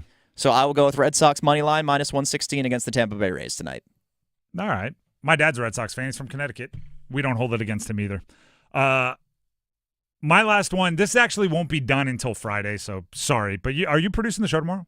Probably not, right? I don't think so. All right, but so if Dennis needs me to, I'll do it. I'm going to count this. The U.S. Open cut line, +9 or worse. I want carnage, right? The U.S. Open has to just absolutely rip these scorecards to shred. It's +475 for +9 or worse. $10 would turn into $57.50. Obviously, it would take a very bad day for a lot of these guys to get up that high. But we know how it goes, right? We sometimes golf gets away from you. +9 or worse on the cut line. I think there'll be a couple guys under par, not many, and a couple real bad funny number scores. So give me +9 or worse for the cut line. +475. The Drive with Tim Donnelly, 99.9 The Fan. We'll keep you updated. Next time Max is on the show, we'll declare a winner. In the meantime, let's set up some hits and quit-its. And Max, you can take it after the first one, okay? So I have the first hit it and quit it here because it's just kind of breaking news, and I want to bring it to our attention. The matchups have been set, this according to John Rothstein, for the 2025 ACC-SEC Challenge, per Rothstein sources. We're talking basketball, ACC-SEC Challenge, one of the premier basketball events of the calendar. And there are, and I say this with excitement in my voice, juicy matchups for the teams in the Triangle. Duke will be hosting the defending national champions Florida in the ACC-SEC Challenge. UNC will be going to Kentucky, which is, the bluest of the blue bloods in the SEC. UNC versus Kentucky is, that's an exciting matchup no matter what decade you're in. And State will be visiting Final Four team Auburn. Of looking at all of the matchups, and I'm doing this quickly here because we just got these literally within the hour. These were revealed by Rothstein. The The three most exciting matchups are the ones featuring the triangle. Florida at Duke, UNC at Kentucky, and State at Auburn are all bangers of a game. Wake Forest, for those of you interested, will be hosting Oklahoma. Compared to the other three, it doesn't seem that exciting, but that's a good matchup. UVA at Texas, Clemson at Bama, Louisville at Arkansas. Ooh, those I just pulled it up as well. Those two are looking very like those will be some entertaining games. Might be some triple digits in those. Is because Louisville, what they did in the transfer portal is insane. And Arkansas, as you mentioned, they get up and down. Bama gets up and down. Clemson has a lot of replacing to do. But Brad Brownell has that program in a good spot. SMU, Vandy, A&M, Pitt. There's some other interesting ones, but those three featuring the triangle. Goodness gracious. I can't whistle right now. I was trying to do like the... That wasn't good either. Yeah, that was a little better. Oh, this is bad. Need to drink some. Must be dehydrated. Max, go ahead and quit that and hit this. All right, we were just touching on this a little bit in the ladder challenge. The U.S. Open starts tomorrow, Oakmont Country Club. Mm-hmm. And from all the discussion and hype we've heard so far, this could be one of the toughest, maybe not even just golf tournaments, or not even just majors, but one of the toughest golf tournaments there have been for professionals in a while. A lot of people predicting a winning score, potentially over par. This has not happened in the U.S. Open since they played at Shinnecock in, I believe, 2018. Just super thick rough. You see all the videos on social media, people dropping balls and they disappear in the rough. And there's a par 3, the 8th hole, that is 289 yards long. All right, there's a few things here. Oakmont is a beast, don't get me wrong. And it will have its teeth out, and they will have it ready to, if you're not on your game, it'll tear you to pieces. And they've added things like you just mentioned, the ridiculously long par 3, where professional golfers will be hitting driver on par 3. They've added a ravine since the last time the U.S. Open was played there on a particular hole where to carry the ravine, you have to carry it. It is a little downhill, about 320, which means the longest hitters on tour have to make the decision if they want to go over the ravine, and if they do so, they could have 110 yards pitching wedge into the green. If you lay up, you're at a really difficult, by the way, the green is like glass, a really difficult shot like 180. So there's like golf decisions to make. But one of my pet peeves about the thing you mentioned, all the viral videos of you drop a ball and it disappears, or you show a guy, trying to swing his club through the rough and it just grabs it like it's weeds. This is how it's been described to me. That, ready for this? I'm going to use a Brad Pitt analogy. Brad Pitt, when he signs on for a movie, we're talking Brad Pitt, right? Mr. whatever, People's Magazine, Sexiest Man Alive, Legends of the Fall. When Brad Pitt signs on for a movie, he completely stops cutting his hair, getting haircuts, shaving, like doing any trimming or scaping of his hair and facial hair. Because then he walks on to, once it gets closer to the movie, he goes to the director and the costumer and the hairstylist, and like everything's an option, right? What did you see for this character? Does he have long hair, short hair? Does he have a beard? Does he not? Meanwhile, if he were to like keep shaving his face bald and keep getting haircuts, they wouldn't have the option for that character to have a beard. They wouldn't have the option for that character to have long hair. And it's like, that's not him saying, I think the character should have long hair. That's him saying, I want everything to be an option. Once you know the U.S. Open's going to be at Oakmont, like the month and a half prior to, a lot of the rough they just don't mow.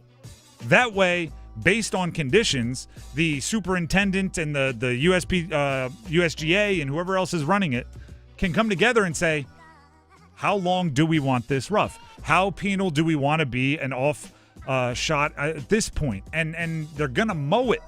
They mow it like the morning of. So dropping a ball in the rough 2 weeks ago and filming it and going, look at what they're going to have to deal with. Maybe not. Maybe. But there's a good chance they're going to come through with mowers prior to the actual players taking over. So that stuff doesn't scare me as much as like the golf decisions. And obviously like turtle shell greens and how a 300-yard par 3. Like, those things are the ones that can really, how the water hazards. And then, yes, they will manicure the course in a way that fights back. Oh, yeah. You're not going to be able to get away with bad shots, but it's not like you're going to have a ball hit 2 feet off the fairway and you can't find it, and when you do, you need a scythe and a weed whacker to hit it out. Like, it's not how it's going to be. Yeah. People love it, especially pretty much any year in the U.S. Open. People love to hype up the conditions, like, oh, it's going to be so hard. I mean, granted, I think Oakmont probably is the hardest, if not one of the hardest courses that's in the rotation, but it may be a bit of an overreaction. I still think the winner will come in just under par, but we'll see. Who was it? That's going to frustrate me. I saw an interview with a golfer, a decent golfer, like not a top 10 in the world, but not like somebody that qualified. And they said they would sign right now for a 4 over par on the tournament, 1 over par per day. They would sign for a 4 over right now, and they'd have they like their chances of winning the tournament. At 4 over, they like their chances of winning the tournament. That's crazy. These golfers go 20 under some tournaments, 30 under some tournaments. They're good. Let's quit that. Let's hit this. That's enough golf nerding out for people that are like, what are we doing here? For me, there is never enough golf nerding out. But we'll move on here. I'm right there with you. So the Norris Trophy, awarded to the NHL's quote-unquote best defenseman, was awarded. I love that, quote-unquote. Well, we'll get into the discussion of it here in a second. But Cale Makar. I don't think Max is going to agree with whoever won it. Yeah, well, quote-unquote. Well, so here's the so-called best defenseman. Yes. So Cale Makar won his second Norris Trophy this year for the Colorado Avalanche. To be fair, he's a very deserving player. He had 30 goals as a defenseman. Won the Norris Trophy.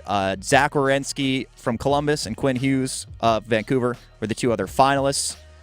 Jacob Slavin finished in 8th, tied for 7th with Thomas Harley, listed below based upon Harley got 1 second-place vote and Slavin got none. And it kind of brings in this discussion a lot of people talked about, especially in the playoffs. You heard a soundbite of it when the Canes were playing the Capitals. Their coach, Spencer Carberry, mentioned that Slavin should be in that kind of conversation. Mm-hmm. It's definitely turned into more of an offensive defenseman award. Typically, the defenseman that has the most points, most goals, something like that will win. And when you look down the list of players that are involved, like I said, Makar, Werenski, Hughes, Josh Morrissey, Thomas Harley, who's tied with Jacob Slavin, all very offensively gifted players. Should there be another award for defensive defenseman? Because at this point, this has become effectively the best offensive defenseman award. I don't know how the NHL got here.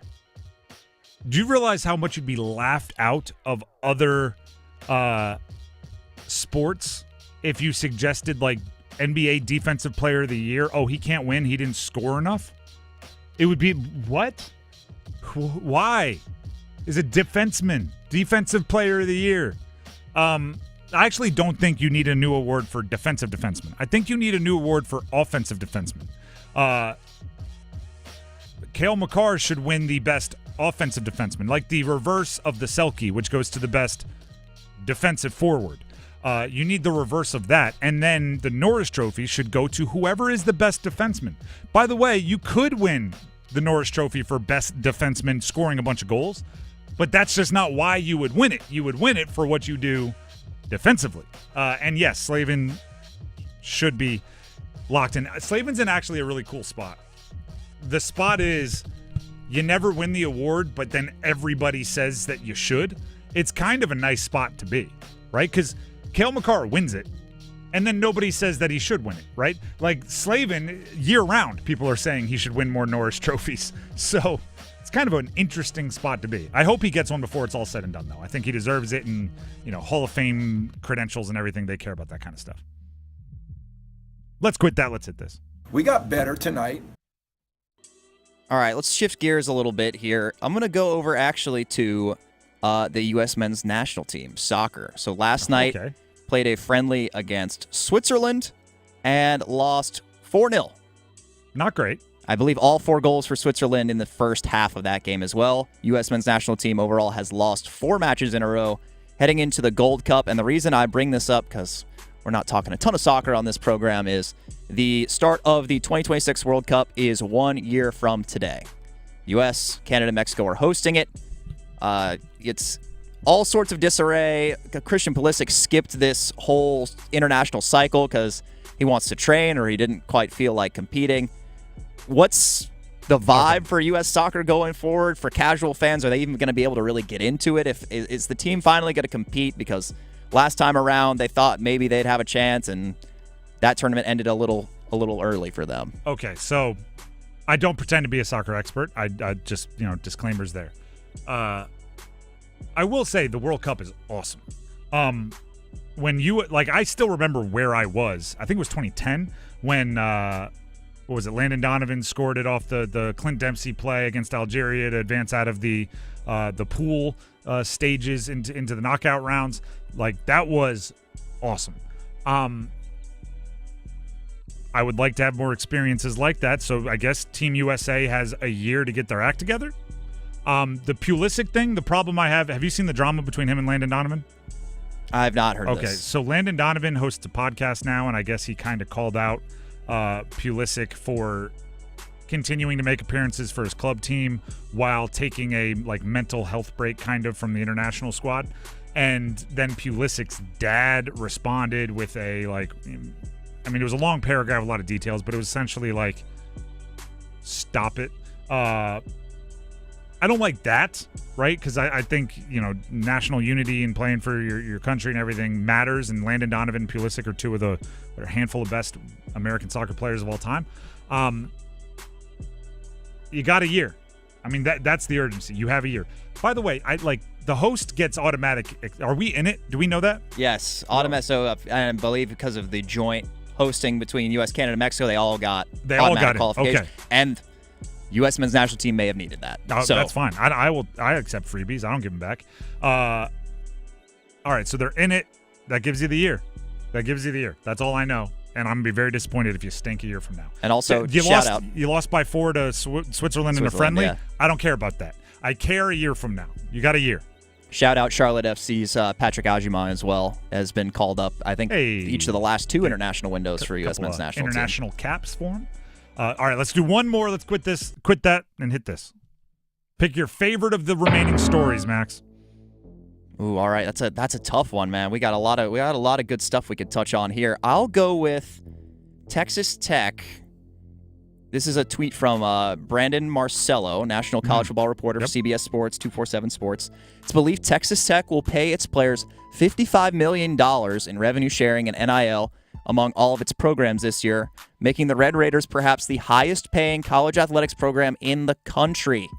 One, what would be your reaction to that in juxtaposition to the Triangle schools? And two, he mentions perhaps in there because I'm sure the record-keeping in terms of NIL and revenue sharing is not probably all out there.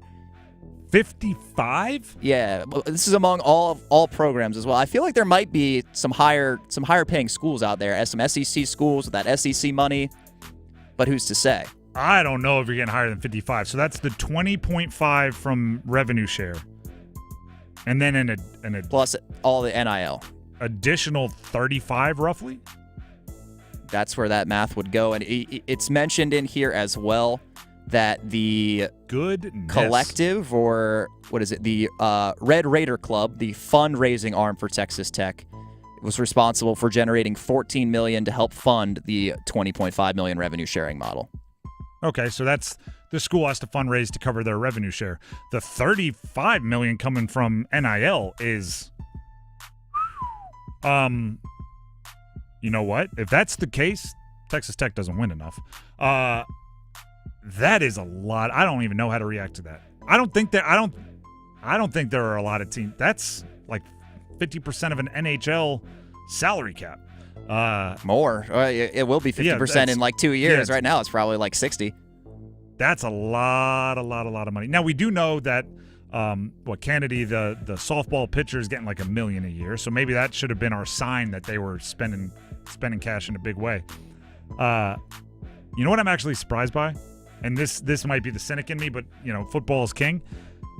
I'm surprised it's not $14 million of revenue share going to football and then $30 million of NIL going to football and they're not winning national championships. I think 45, 50 million could buy a national championship in football. I think you could have nearly, the best players at all the important positions for that. Obviously, they're dividing it up. They're good in basketball. They're good in women's basketball. They're paying their softball pitcher. I'm sure baseball's getting some cash. They might be dividing it up too much. They probably should have some more results to show for it if that is the case. I mean, they went to the 55. They went to the Elite Eight in basketball. Their softball team went to the College World Series final. If I helped contribute $55 million, Elite Eight ain't getting my juices That's true. flowing. You need at least Final Four. Goodness gracious. 55. We may have more conversations about that later in the week. I don't even know how to react to that. $55 million. And that's not even guaranteed to be the biggest. It's I just can name perhaps the biggest. I mean, JT Toppin, $4 million, I think is what they said, the returning basketball player. But Darion Williams came from Texas Tech to NC State. Texas Tech couldn't make him an offer he can't refuse to stay at a $55 million. How much did State give this guy? That's always my thing, right? And this goes back to when paying players was illegal. When a team would get caught and be like, they offered somebody $250,000, and other teams' fans would be like, that's awful. I'm like, you win recruiting battles against this team, right? Like if they're offering $250,000, you think your team was getting recruits to say no to that and go to your school off the wish of a good degree? Like maybe, but logic might say otherwise. College sports has come a long way from when everyone was up in arms about Dennis Smith getting $40,000.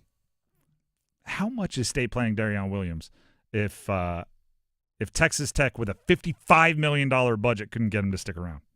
How about that for a question that we can't answer officially? The Drive with Tim Donnelly, 99.9 The Fan. I have my pipe dream for the Carolina Hurricanes, and I will tell you what it is. My fantasy. Stick around. The Adam Gold Show. At the beginning of the season, if I had told Hurricanes fans that your year would end in the conference finals, you would have jumped through fire to make that happen. That's what we thought at the beginning of the year, that they're not going to be as good. As it turned out, even through all of the things that happened over the course of this season, through Martin Necas's touching of the sun and then being traded, it still ended up in a good spot. The Adam Gold Show, weekdays starting at noon on 99.9 The Fan. Hey, it's Victoria with 99.9 The Fan with a Men's Health Month tip from WakeMed Heart and Vascular. Each year, smoking causes more than 480,000 deaths in the United States. That's nearly 1 in 5 deaths. Those aren't odds you want to play with. Don't put off kicking the habit. In just 1 year after quitting, a person's risk for coronary heart disease decreases by half. Learn more about how you can quit and get started today, plus other ways to care for your heart at wakemed.org. Hey everybody, Paul Eihander from 99.9 The Fan for FanDuel. FanDuel is the best place to find all your favorite player props for the NBA Finals. And now you can make the smarter play with new performance trends. You want to check a player's consistency during the playoffs? Maybe they've been flirting with a potential triple-double. Get the latest stats right inside the app and see who's heating up. And after tip-off, you can combine live prop bets into a same-game parlay for a chance to win big. If you don't already have FanDuel, it's not too late to get in on the action. You'll get started with $200 in bonus bets if your first $5 bet wins. So visit FanDuel.com/Paul, P-A-U-L, and join today. Make every moment more with FanDuel, the official sports betting partner of the NBA. 21 plus and present in North Carolina. First online real money wager only. $5 first deposit required. Bonus issued as non-withdrawable bonus bets which expire 7 days after receipt. Restrictions apply. See terms at sportsbook.fanduel.com. Gambling problem? Call 877-718-5543 or visit morethanagame.nc.gov. Are you ready for a global summer showdown? Tuesday, June 24th at Bank of America Stadium. Football legends collide at the 2025 FIFA Club World Cup. Benfica and Bayern Munich. Angel Di Maria and Nicolas Otamendi taking on Harry Kane and Joshua Kimmich. Don't miss your chance to be part of history. Grab your tickets now at FIFA.com/tickets. What sounds like a fun weekend? Hey, let's hit the beach. What does not sound like a fun weekend? I know it's hot out, but we need to restain the deck. Put on your long sleeves and mosquito spray. I'm going to grab all the stuff. Preserve your weekend, your home, and investment, and call Preserve Services instead. Our Preserve team excels in interior and exterior painting and home repairs. We're your one-stop shop in the Triangle for jobs you need done, but don't want to tackle. And get this, you don't pay a penny until the job's done. Schedule today at PreserveServices.com. Aho now to Jarvis. Jarvis, you'll get the Giants scores!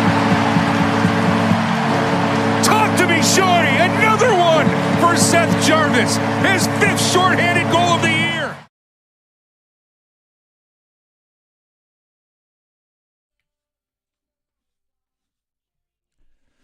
This is The Drive with Tim Donnelly on 99.9 The Fan.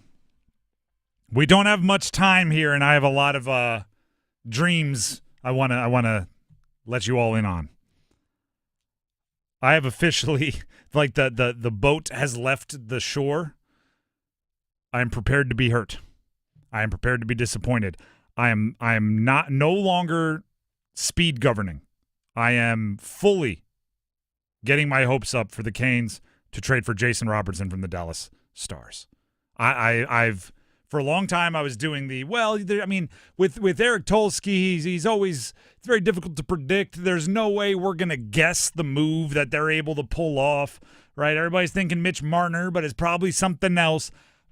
I'm no longer using logic, and I'm no longer reserving. I am all in on Jason Robertson.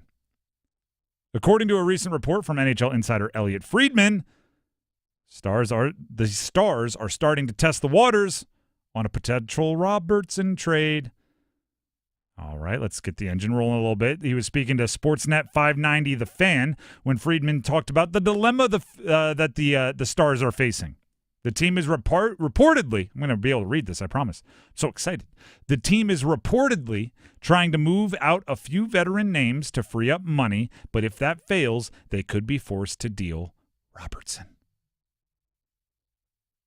Be ready. Be waiting. Get ready to pounce, Canes. And here's why I've decided, right? It is a decision.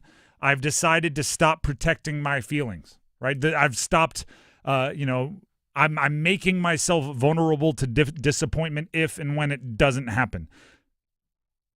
This is not a situation which a lot of times we fall into where you just think of everything that it can do to help your team, right? It's like interviewing for a job, right? When you interview for a job and all you talk about is this is a really nice next step for me, and I think this is an opportunity for me to expand and gain more responsibility and to learn, and I just think this is great for a kind of where my career wants to turn out. The company's looking at you like, okay, that's great. We can do a lot for you.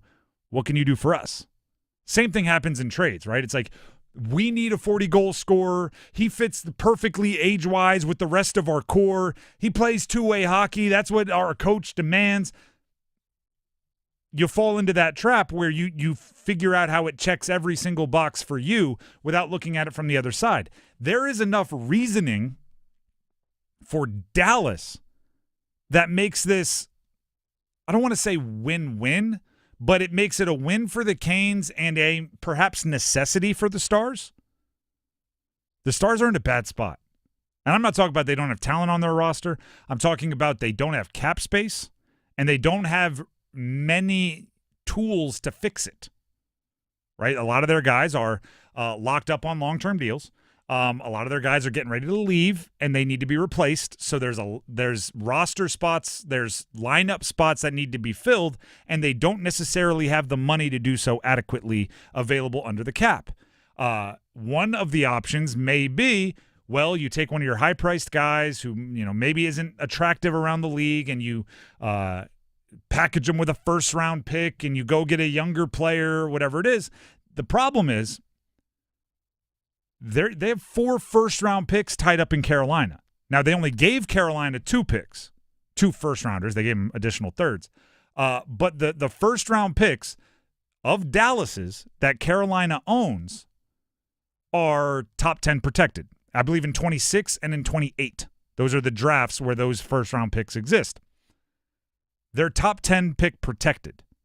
So if those picks fall in the top 10 picks of the draft, they convey to the next year. Okay? So the 2026 pick is top 10 protected.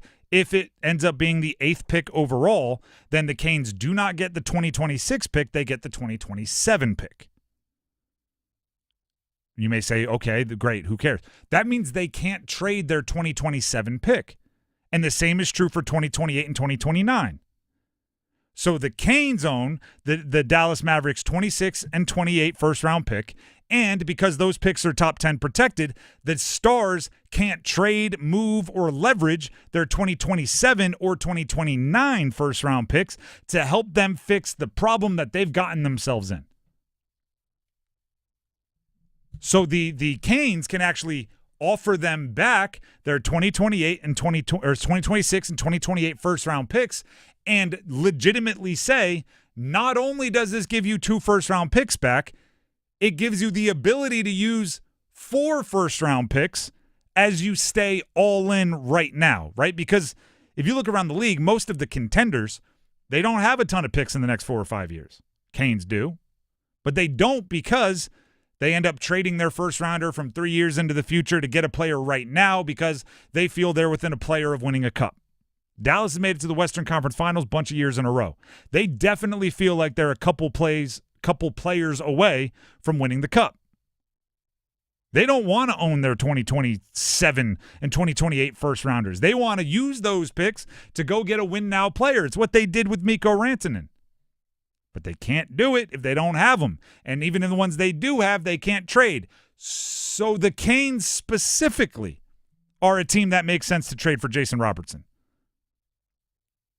The Canes specifically, not just, whoever's the highest bidder, the Canes specifically, because of the picks they own of Dallas's, makes sense to trade for Jason Robertson. And then you pair it with everything that makes sense for the Canes. He's 25 years old, so he'll slot in right between Jarvis and Aho in their little core. He is a legit 40-plus goal scorer. He's done it multiple times already. Doesn't mind playing two-way hockey. There's a lot of stuff that makes a lot of sense here.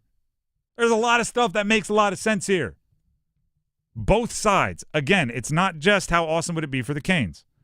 I talked about this in a group chat of mine with a bunch of hockey fans, and I said, like, hey, I'm keeping my eyes on the prize. I want Jason Robertson for the Canes. And the first response was, oh, too bad that can't happen because he's going to my Devils, is what my buddy said, who's a Devils fan.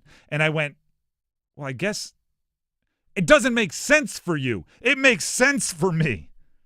You need to just go get another Hughes, right? They're like this one, it's specific to the Canes because of the picks. So like, am I going to whine and cry if it turns out they spend a lot of cap space, meaning the Canes, on like Marner or Ehlers or somebody else? No, I'm not.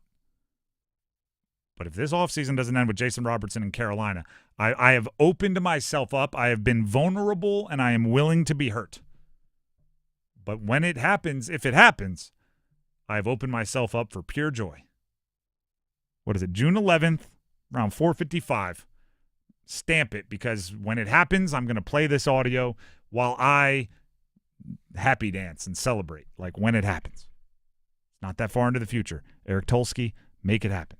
And by the way, I put the similar thought to everything I just said, much shorter fashion on Twitter, and all I can tell you is the Canes fans that I interact with agree. It would be a nearly universal approval of the trade. I mean, how could you not approve, really? And by the way, like, if I understand it's going to take more than just the picks. Like, Dallas they might be dumb, but they're not stupid.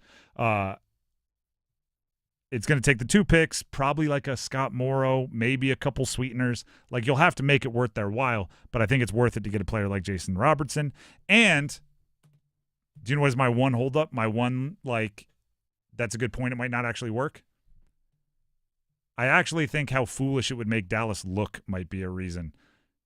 If they made maybe a deal that wasn't great for the Mikko Rantanen side, and then to appease that, they make another deal that gives Florida a stud, or sorry, gives Carolina a stud, it would be just an optics thing that they might not want.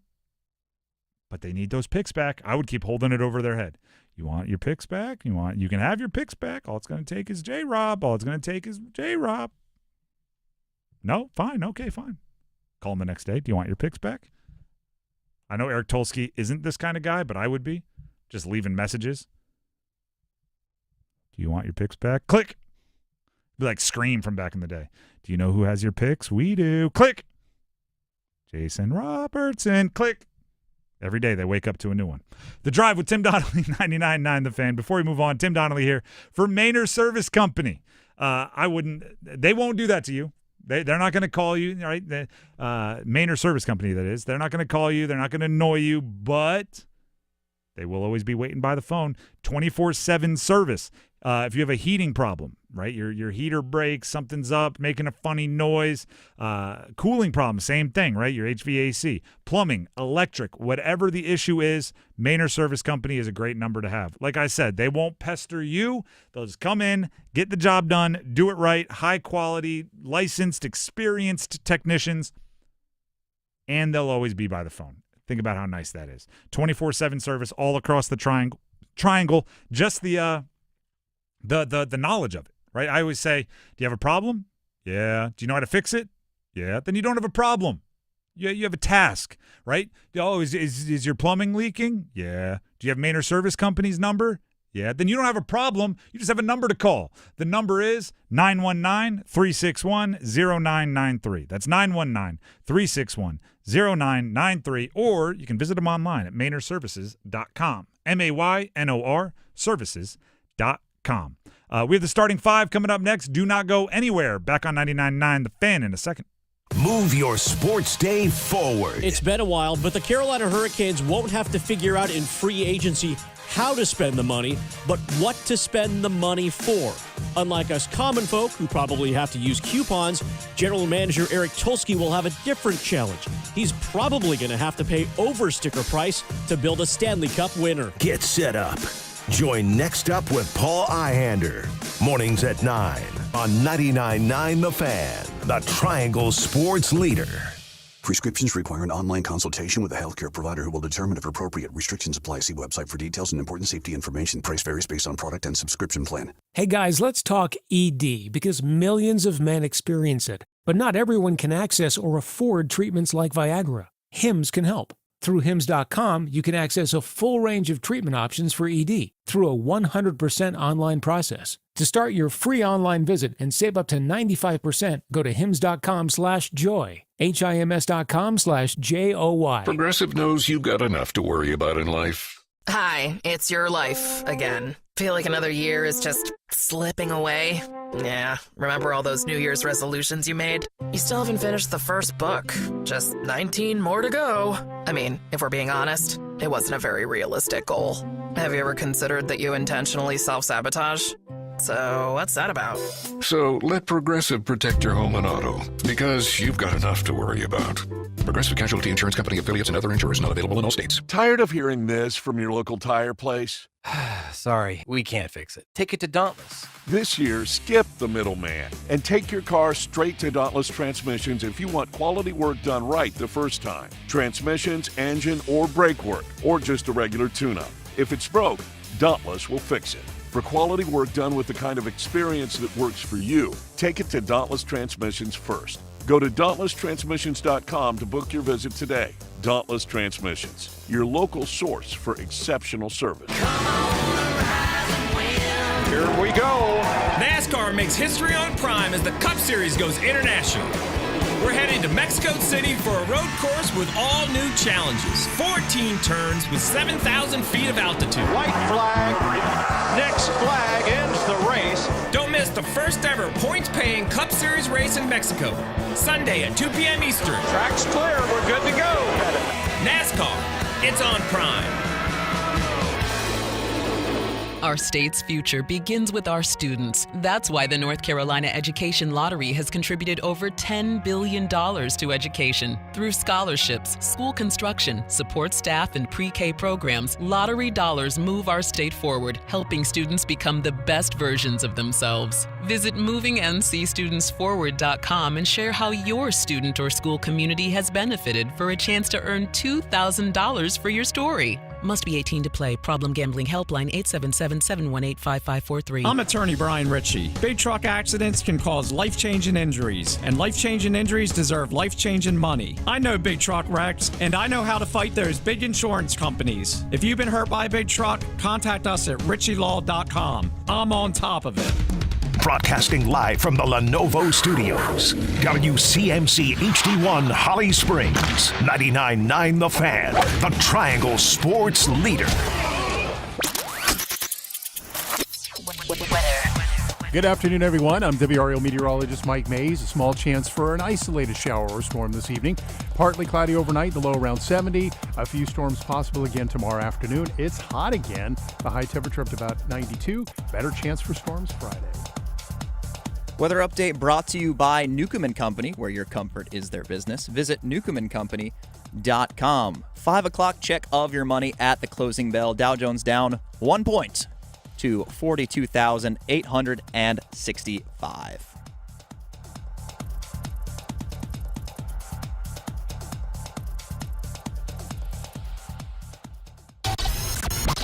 It's 5 o'clock. Time to serve up the biggest sports stories of the day.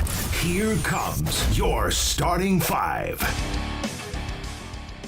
The Drive with Tim Donnelly, 99.9 The Fan. It is time for the starting five here on a Wednesday. And as always, we start with number 5. Count them. 1, 2, 3, 4, 5. Panthers minicamp day 2 going on today, or went on today, I should say, is a 3-day minicamp. It is mandatory. I have some like tangible updates to give you, and then I have an intangible update to give you. The tangible update is J.C. Horn got today off. That's just basically, hey, we paid you $100 million if you need a minicamp. Something went wrong day. But also Trarevon McMillan, their first-round pick, 8th overall, was held out of today's practice precautionary measure after colliding with the defensive back yesterday, per the team spokesperson. Hot start for Trarevon McMillan. He did have a couple highlights that went a little viral yesterday, and then he gets the day off for day 2. They're hoping he's back tomorrow. They don't seem worried, but obviously probably a little bit. And then the intangible update is apparently today is Shaw Smith-Wade's day. The second-year corner is having his moment, meaning when I say this, every couple of days in the offseason, every couple of days throughout the offseason, a different player kind of gets the hype, right? A teammate talks highly of them, a coach talks highly of them, and then they make a play in one-on-ones at practice, and the hype builds, and everybody gets excited. Today is Shaw Smith-Wade's day. Here is J.C. Horn, that same $100 million player we were talking about, on who's been the most impressive player from OTAs. Man, I think he's been the most impressive player from OTA just because how fast he got the defense in 1 year, and he out there making the calls for the safeties. He played line up at corner, he lined up at nickel, he lined up at safety. He lined up everywhere. And he's just making a lot of plays, and the communication is the biggest thing for me, like a second-year player communicating like that. He even calmed me sometimes because at corner, sometimes I get lazy and don't want to go to the huddle, so I can depend on Shaw every time they break the huddle to give me the play, tell me what I'm supposed to do. So it's just I'm proud of him. I think he's doing a good job. And now you see why J.C. Horn is praising Shaw Smith-Wade, because I got to keep him on the field. Then I don't have to go all the way to the huddle. Listen, he's a very good player. He was a pleasant surprise last year, is the way I'll describe him. A player that would not have gotten minutes on a good team, but because they were not good, you were able to experiment a bit in the back end. You may have found a legit NFL player in an area that you wouldn't expect, right? Late round pick. That's as far as I'm willing to go right now. I don't think you pencil him into any lineups. I don't think you depend on him to play huge minutes for you in clutch games. If it happens, it'll be another pleasant surprise. Kind of like the Jalen Coker of the defense, where it's like, love him, big fan, excited for him, could make this a career for him, right? Might get to do the things that everybody dreams about, but also probably smart to have a good backup if you're planning to have him in the lineup, just in case, the 5th round pick or whatever he was looks like a 5th round pick. That's number 5. Let's hit number 4. 1, 2, 3, 4 all together. It means more. There's a handful of rule changes happening in a bunch of different ways and a bunch of different avenues of sports. First of all, we've talked quite a bit about the college athletes getting paid by the schools, right? That happened a couple of days ago, and there's a lot of side effects, I should say. Dan Murphy of ESPN reports the first appeal of the NCAA House settlement has already been filed, claiming the deal, meaning what was approved by the judge and what's going to go into effect July 1st, where teams can start paying players. The deal violates Title IX law.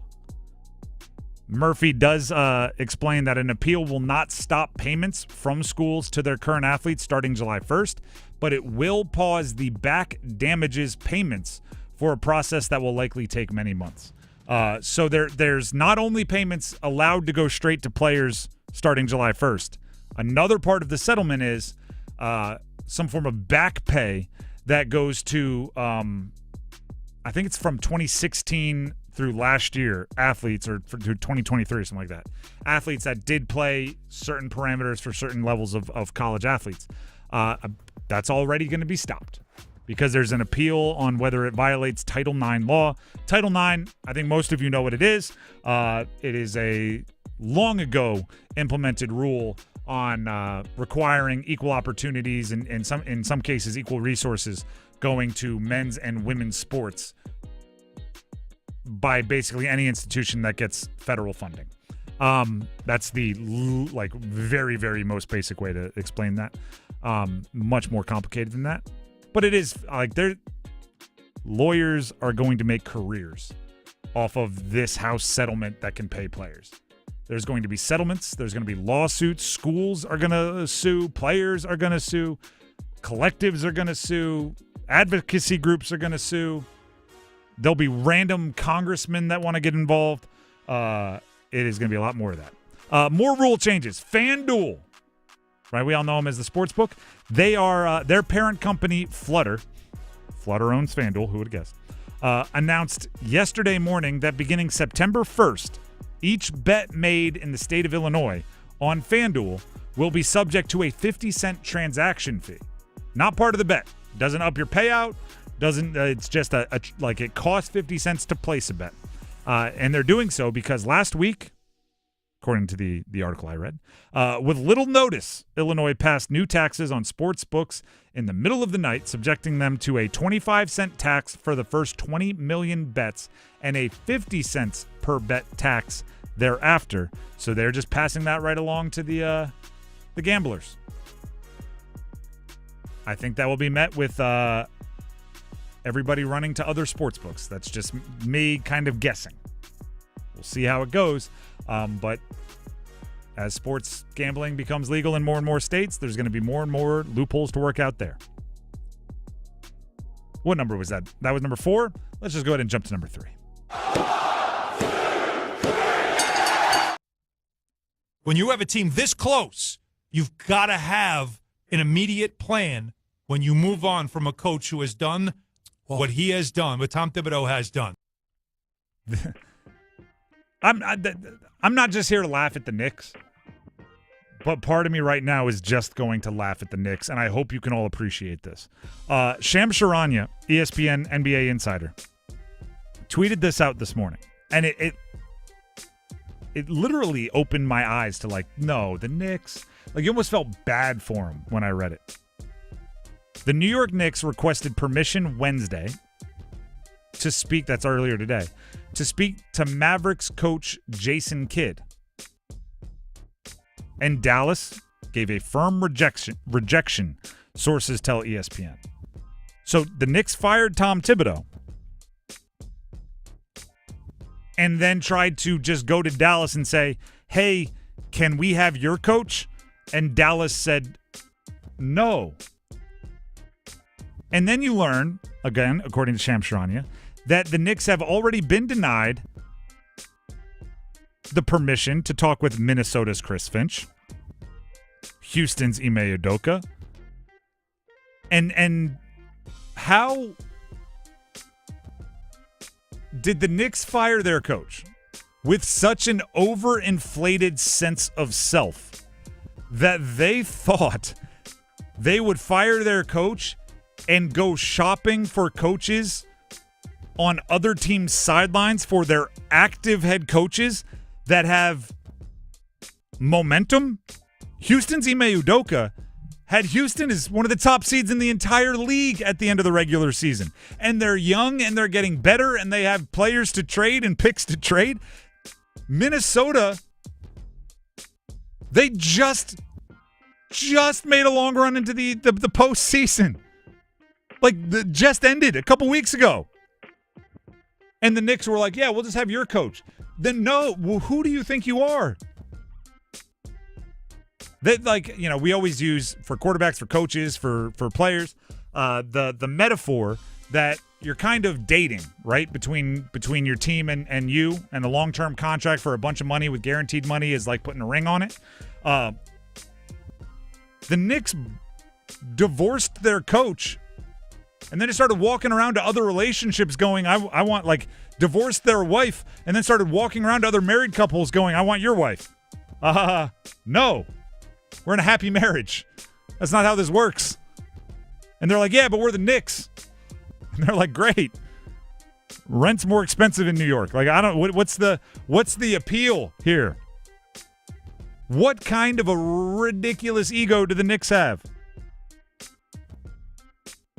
So the Panthers fired Frank Reich.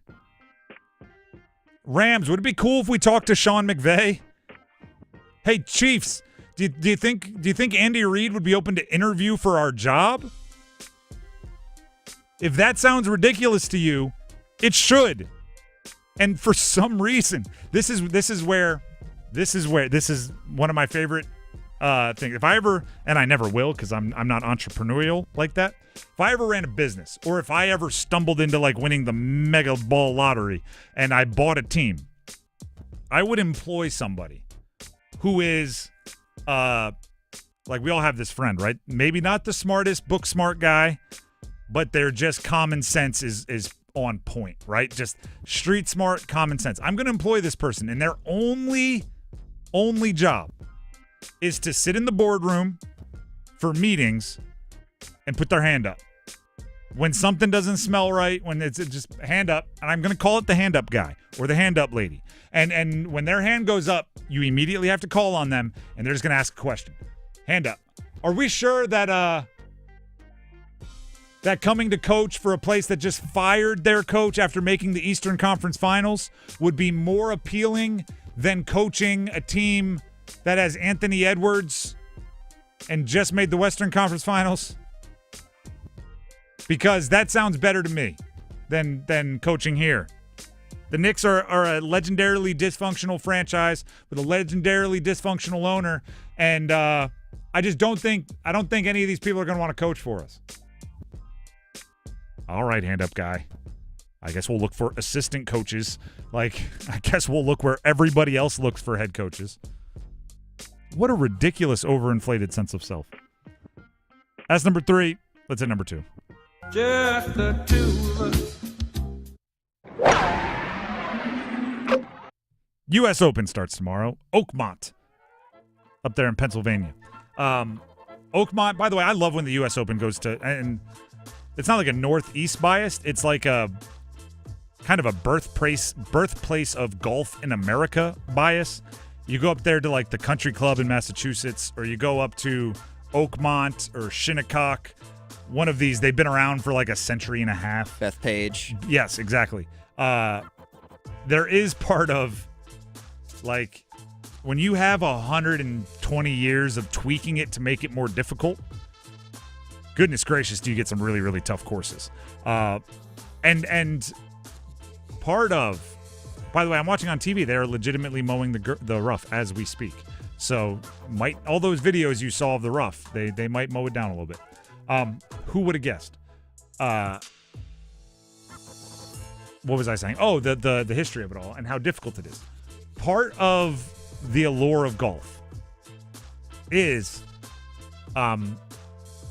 you can make a course hard enough to make pros at times look like us. And that's exciting. Now, literally, like, us, meaning, weekend hack golfers, you go to, like, the local municipal, you're going to make some good shots, you're going to feel like a pro, you're going to make some really bad shots, and you're going to feel like a loser. Usually, professional golfers, PGA golfers, are so good, they only get the good shots, and they feel awesome. They don't get the shots that make them feel like a loser.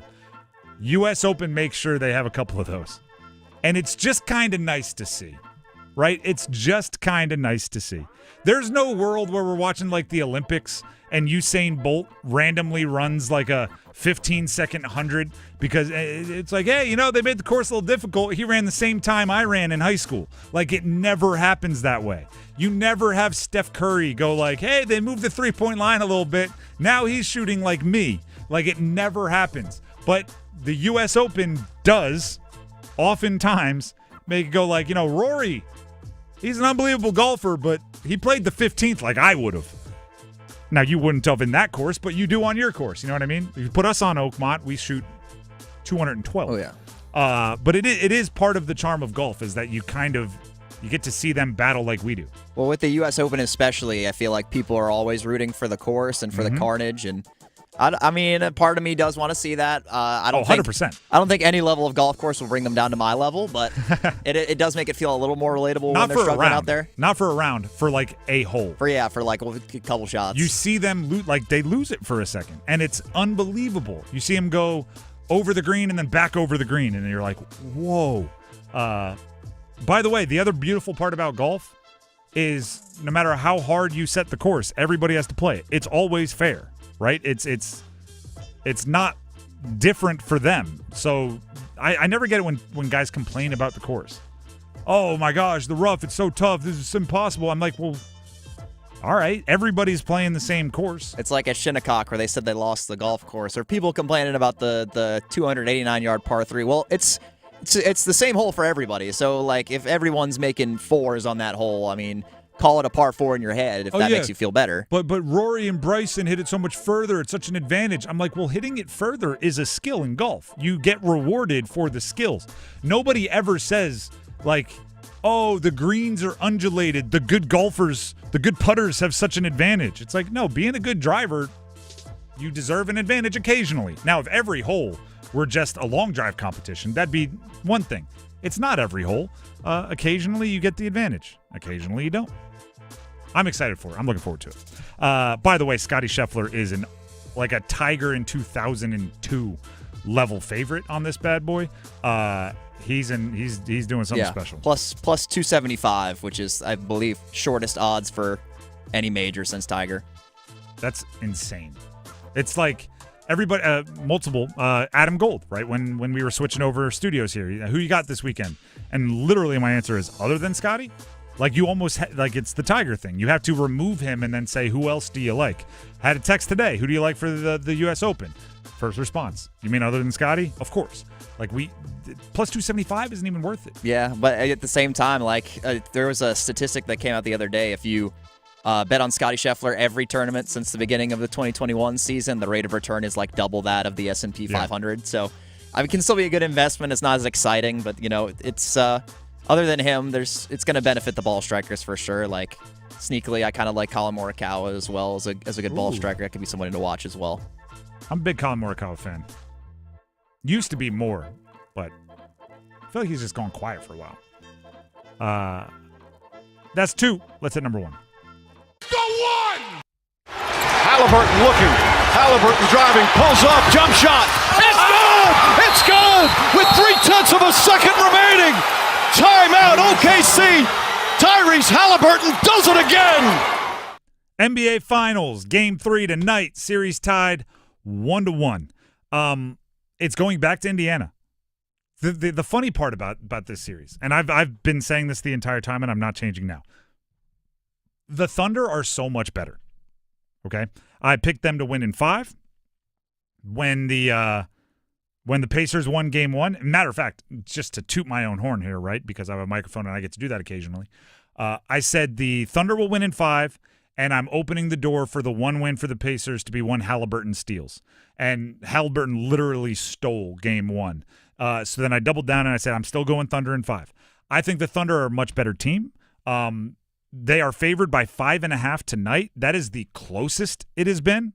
That is the shortest. I think they were favored by 11 or 11.5 in Game 2. They were favored by 10 in Game 1. So 5.5 seems small in comparison, but it's in Indiana, so they're giving them that. I think the Thunder are so much better. I think the Pacers are so much more interesting. So like all the narratives and storylines that I'm fascinated in watching have to do with the Pacers, but then at the end I just have to go, oh, by the way, I think SGA is the best player in the series. I think they're better top to bottom, and I think they're going to win by a bunch. And it's a weird way to think about it. Speaking of Shai Gilgeous-Alexander, SGA, he was asked what improved from Game 1 to Game 2, obviously going from their loss to a convincing win. This is what he had to say. We got better in the areas that we didn't take care of in Game 1.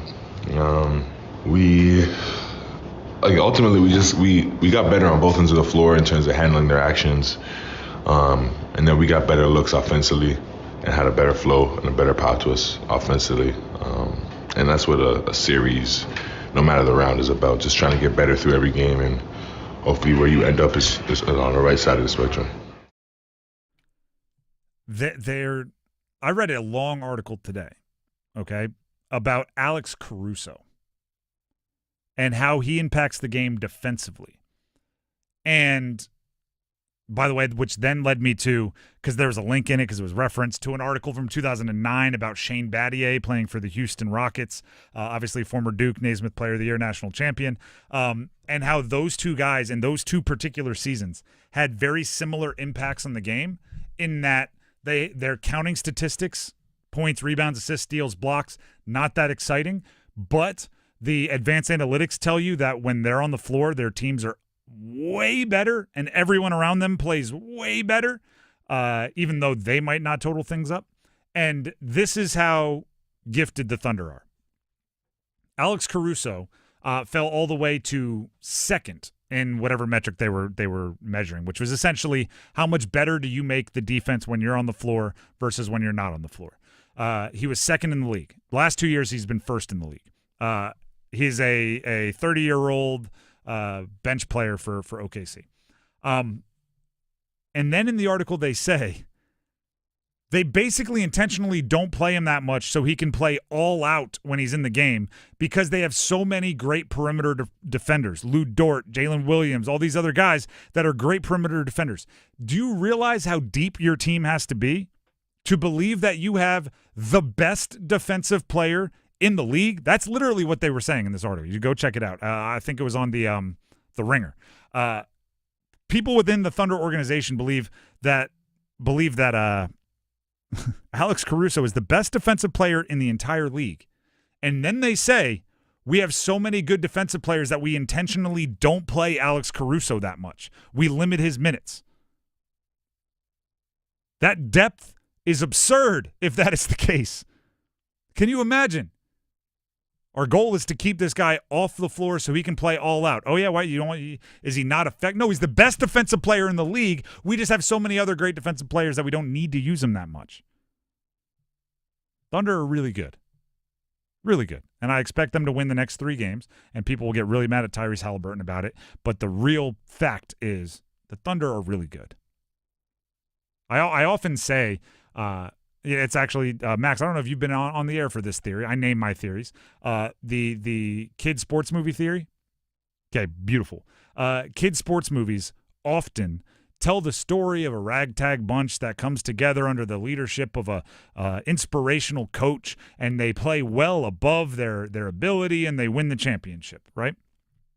But if you ever go back and just look at the facts, there's usually a really obvious answer for what happens. The best example would be Mighty Ducks, right? Gordon Bombay takes District 5 and convinces them to play hockey the right way, reawakening his love for the sport. You know what else they did? It's like 9-year-old hockey, and they redrew the district lines to give the best player in the league to the Ducks.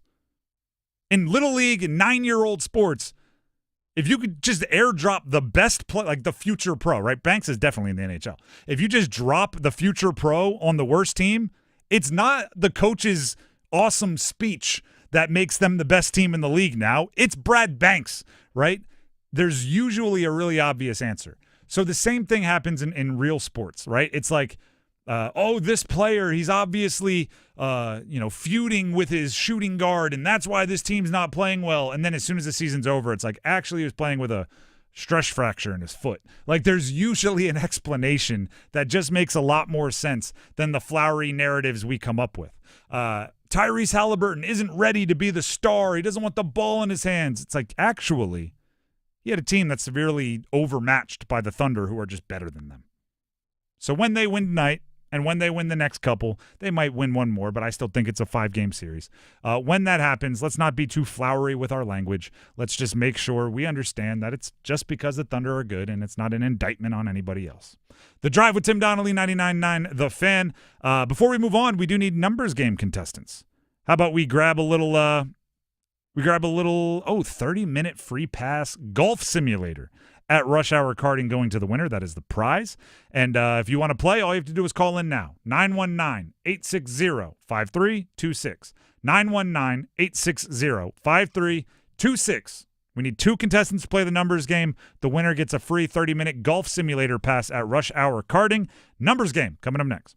Dennis Cox here for my friends over at Law Tigers. For anyone looking to ride a motorcycle for the first time, or maybe ride a motorcycle for the first time in maybe a decade, 15, 20 years, there's a lot of uncertainty when it comes to getting on a bike. There's a lot of people who might be a little bit trepidatious about riding a motorcycle. This is where I encourage you to go take a motorcycle safety course. That's something I did before I even purchased my first motorcycle. I took a motorcycle safety course, obviously learned the basics of riding a motorcycle, but most importantly, how to be safe on the road, how to be safe on your motorcycle to make sure that you are best positioned to prevent accidents or being in an accident. But accidents do happen, and this is where Law Tigers comes in. Give them a call at 1-800-LAW-TIGERS if you're injured in a motorcycle accident. Law Tigers, they're riders too, and they know what your bike and your gear are worth. They don't get paid a dime until your case settles, and your case evaluation is always free. So call 1-800-LAW-TIGERS if injured in a motorcycle accident. Law Tigers is a network of independent law firms who are members of the American Association of Motorcycle Injury Lawyers. Law Tigers is not a law firm. Champions are crowned on 99.9 The Fan. Hartenstein to the rim for Holmgren, who grabs and flushes. Basketball tonight. Indiana, Oklahoma City. The NBA Finals. Oklahoma City, all cylinders working tonight. Game 3. Tip-off at 8:30 on your audio home for the NBA Finals. 99.9 The Fan. The Triangle Sports Leader. And the Oklahoma City Thunder again bounce back after a loss in the postseason. Hot summer days mean time on the water. Let Sound Station and Security make your time even better with our custom boat options. At Sound Station and Security, our Raleigh Marine experts can help you for everything with your boat, from the perfect audio system to lights to video. We do it all custom, and we do it all from scratch. You're unique. Your boat should be too. Make sure everyone knows where the best party is this summer on the lake with Sound Station and Security. With 2 locations, downtown Smithfield and on Glenwood Avenue in Raleigh. Online at myhotsound.com. Breaking news, and this one is almost unbelievable. Yeah, it's all about new customers at Bet365 because they get $150 in bonus bets when they bet $5, win or lose. And even better, bonus bets can be used on the spread, totals, and player props. There you have it. Bet $5 to get $150 in bonus bets, win or lose. And see why. It's never ordinary at Bet365. 21 plus only. Must be physically located in North Carolina. Gambling problem? Call 1-877-718-5543 or visit morethanagame.nc.gov. T&Cs apply. Available in app only. Bank of America is a nation's leading business lender, and we're ready to help with your next goal here in the Triangle. That's why we have over 3,700 local business specialists across the country. Because with the right team, your business and community prosper. What would you like the power to do? Learn more at bankofamerica.com/local business. Bank of America, official bank of FIFA Club World Cup 2025. Bank of America Corporation, all rights reserved. Hey friends, Paul Ihander from 99.9 The Fan for Clayton Homes. And as you know, here in North Carolina, summer's heat up. And so are those deals at the Clayton Homes Sign and Save event. Right now, you can save up to $5,000 instantly on a brand new home. That's $2,500 off a single section or $5,000 off a multi-section home. And you know these homes are built tough in state-of-the-art facilities that protect them during construction. And you know every home is loaded with Energy Smart features, giving you comfort, efficiency, and long-term savings. And with tons of floor plans and fully furnished models, it's easy to find your perfect match.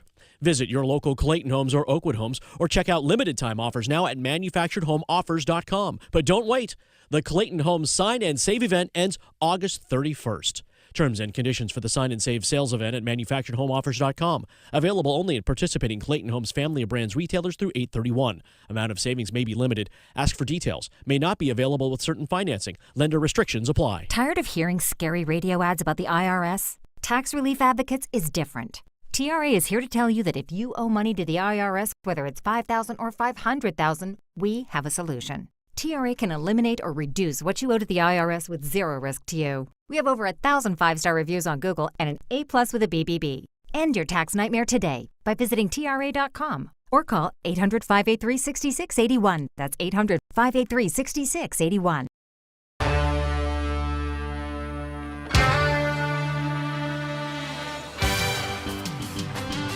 The Drive with Tim Donnelly, 99.9 The Fan. It is time to play the numbers game, and actually, one of you will get a chance to slide right in. We had a caller drop, so right now, 919-860-5326.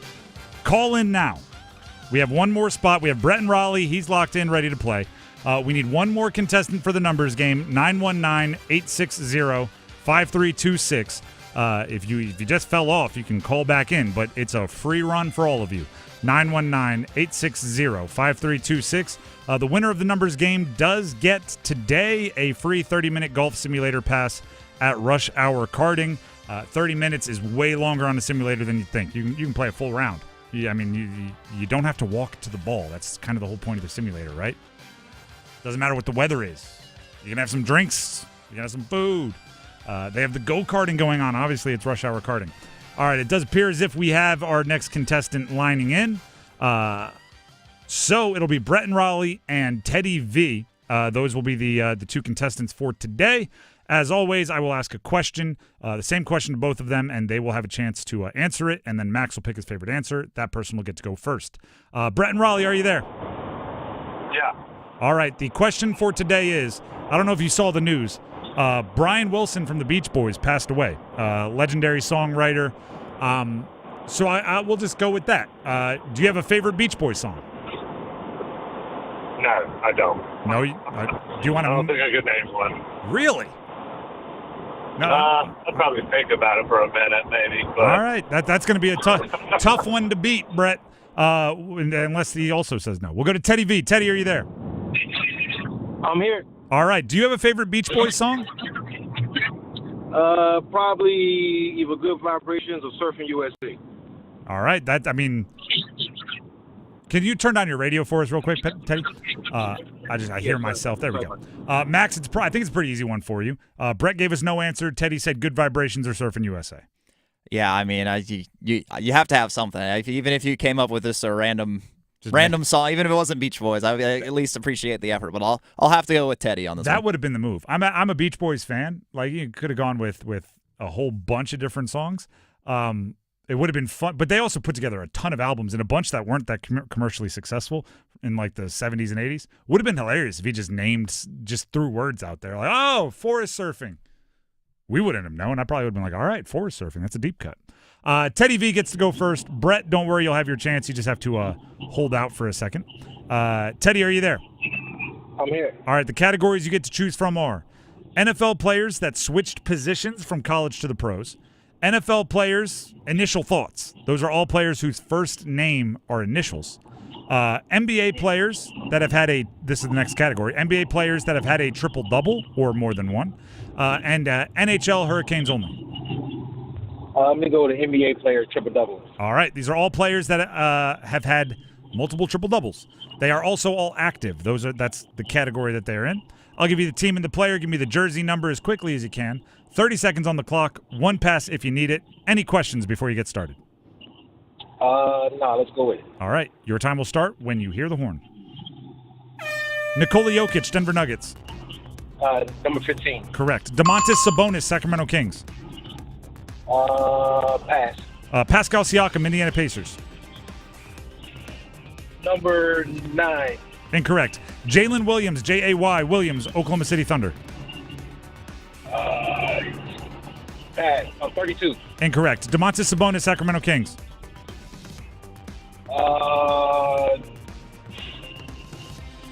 12. Oh, so close. You got Jokic with 15, which, by the way, just side note, dumbest thing in the world that the Nuggets let Jokic get 15, because that's Carmelo Anthony's number, and now they're going to have to retire it for two people. It's going to be real messy. Domantas Sabonis, you said 12. We would have accepted 10 or 11. He had worn both 10 and 11, but not 12. Pascal Siakam, 43 with the Pacers. And Jalen Williams, I did spell it because there's actually two Jalen Williams on OKC, Jal and Jayl. We were looking for number 6 there is what we were looking for. You did get the 1, so you didn't get shut out. Go ahead and stay on the line, and we will see if it holds up. That brings us to Brett and Raleigh. Brett, are you there? Yeah. All right, the categories remaining for you to choose from are NFL players that switched positions from college to the pros, NFL players whose first names are initials, or NHL Hurricanes only. I'll do the football players. All right, there are 2 different categories you have to choose from that are NFL. Players that switched positions from college to the pros, or players whose first name are initials. First names are initials. Okay. I'll give you the team and the player. Give me the jersey number as quickly as you can. There will be 30 seconds on the clock. One pass if you need it. You need at least 2 for the win. Any questions before we get started? No. All right. Your time will start when you hear the horn. C.J. Stroud, Houston Texans. 28. Incorrect. A.J. Brown, Philadelphia Eagles. 87. Incorrect. C.J. Stroud, Houston Texans. Terrible. That's 13. Incorrect. A.J. Brown, Philadelphia Eagles. 8. Incorrect. C.J. Stroud, Houston Texans.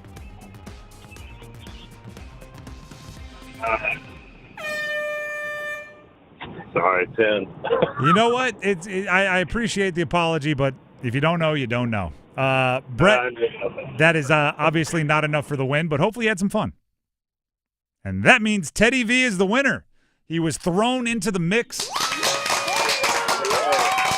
and he walks away a winner. Congratulations, Teddy. You get a free 30-minute golf simulator pass at Rush Hour Karting. Yes, sir. Appreciate that. All right. Stay on the line. Max has some info we need to subscribe for me to make sure you get your prize. There are times, I'll say it this way. From where I'm sitting, there are times where somebody gets a 0 and I feel kind of bad, right? If they're 2 really tough ones off the rip, or if it's very obvious that the caller is younger and there are a couple of guys from the 70s, it's like, all right, you didn't really have a chance. But C.J. Stroud and A.J. Brown, I mean, I don't know where they are, but they're probably near the top of like the jersey sales in the NFL. That one, sometimes it is what it is. The Drive with Tim Donnelly, 99.9 The Fan. Before we move on, Tim Donnelly here for Bailey's Fine Jewelry. You might see me out at Bailey's this weekend. Why? Because Bailey's and their Fox and Bailey watch shop, which is located inside the Bailey's location in Raleigh's Village District, they are hosting a 2-day Father's Day event. That's June 13th and 14th, this weekend, obviously. It's a multi-vendor event. If you're looking timepieces, there'll be vendors present with deals and greater selection. Tissot, Seiko, Norcane. There'll be men's jewelry from John Hardy, John Varvatos, Root and Jones pens, specialty hats. It's a really cool deal. And then there'll also, because it's a special event, sweet treats, drinks, snacks, all there. All trying to make Father's Day unforgettable with a watch from Fox and Bailey. I also follow them on social media at Fox and Bailey Watch Shop.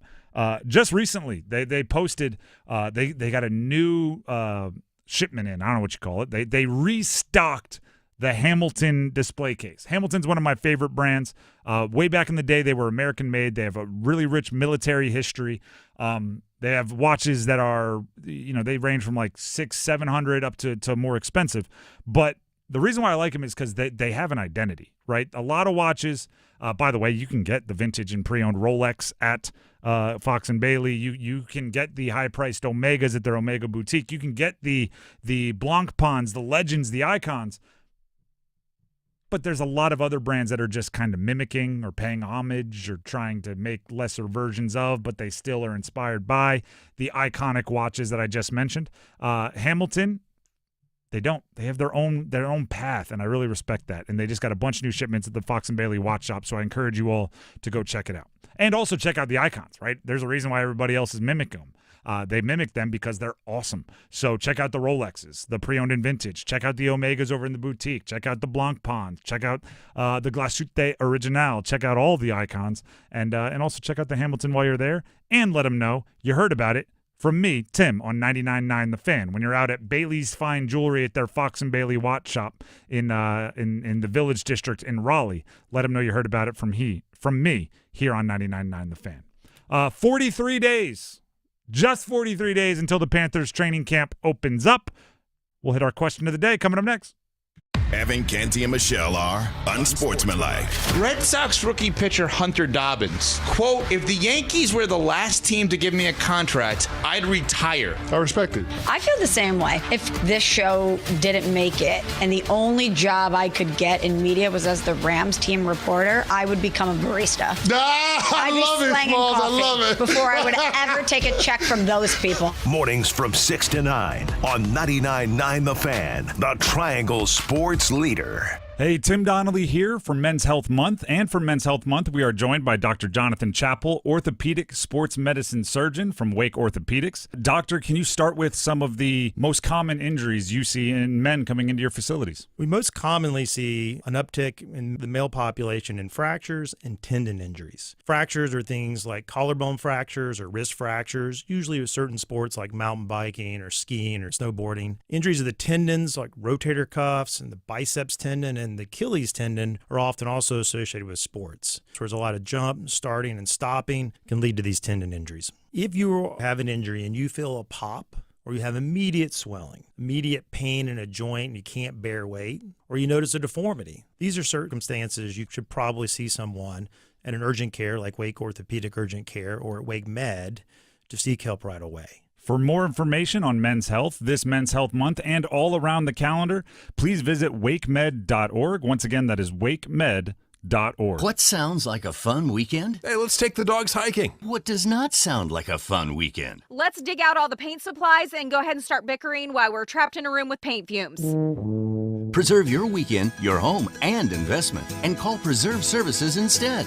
Our Preserve team excels in interior and exterior painting and home repairs. We're your one-stop shop in the Triangle for jobs you need done, but don't want to tackle. And get this, you don't pay a penny until the job's done. Schedule today at PreserveServices.com. Find what you love, love what you find. A Total Wine and More. There's so much waiting for you. All kinds of beers and thousands of wines. Guides in the know and prices so low. It just might blow your mind.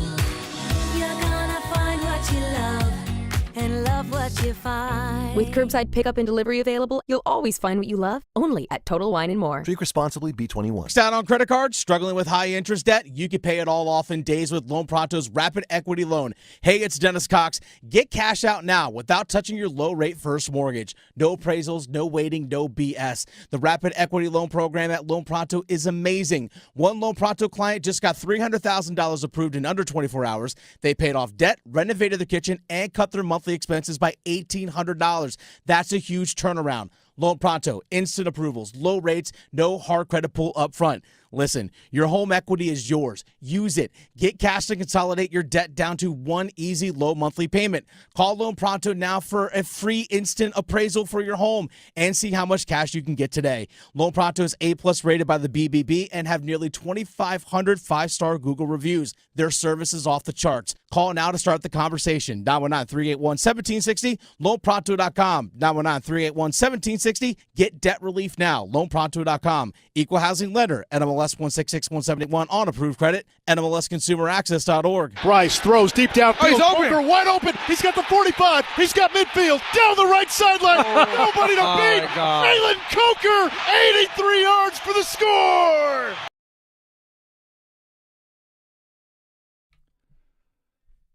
The Drive with Tim Donnelly, 99.9 The Fan.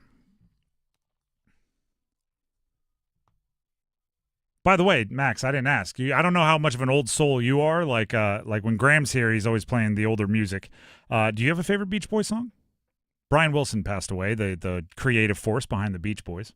One of the greatest songwriters to ever live. I might go, it's probably kind of chalk, but I'm going to go with Kokomo. Kokomo. Do you know what's the irony of that? That Kokomo doesn't exist? No. I didn't know that. I know that all the other little Aruba, Bahamas, all the other things do. The irony is, and I just read a long article today, not long article, but like an obituary about Brian Wilson.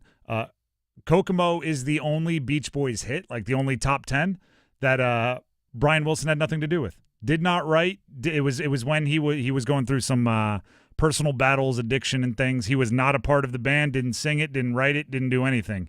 So on the day that Brian Williams passes away and everybody is celebrating, you let everybody know that your favorite Beach Boys song is the one that he had nothing to do with. My apologies to the late Brian Wilson. But I didn't know. I think his brothers were on it. They were in the band. That's pretty funny. There is a Kokomo, actually, but it's in Indiana. So I don't know if that was the one they were. Did they rename it after? That'd be a genius marketing ploy. That probably would be. Just get a whole bunch of like Hawaiian shirt, Aloha shirt wearers. I don't think so, though. I think it was just so maybe they were talking about Indiana. Is it pronounced Kokomo? It appears to be. Could it be like Kokomo? I suppose it could be. Anyway, that is just funny. I think you probably got to go back to the beginning, right? Got to be like Surfing USA. Got to be something like that. Be true to your school. Some of the old schools. Anyway, 43 days until training camp. 43 days until the Carolina Panthers actually get to practice. Right, they're in mini camp now, but it's kind of fake. They had OTAs and they had rookie mini camp. Now, no mini camp's going on. I get it, but training camp starts in 43, and that's when everything really ramps up. 43 days. So today's question of the day, we are acting all the way up. We are asking all the way up to the opening of training camp. One question of the day. Today is, how good is Trarevon Merik? Because that could easily decide how good this defense is. Merik is the big free agency signing safety from the Raiders. Merik, I have the contract in front of me, or the details of his contract in front of me. 3 years, $51 million, including $18 million in a signing bonus, $34.5 million guaranteed, good for an average annual salary of $17 million. That makes him the 6th highest paid safety in the league. If you're paying someone 6th highest money at their position, they can't just be good, they can't just be solid, they have to be great.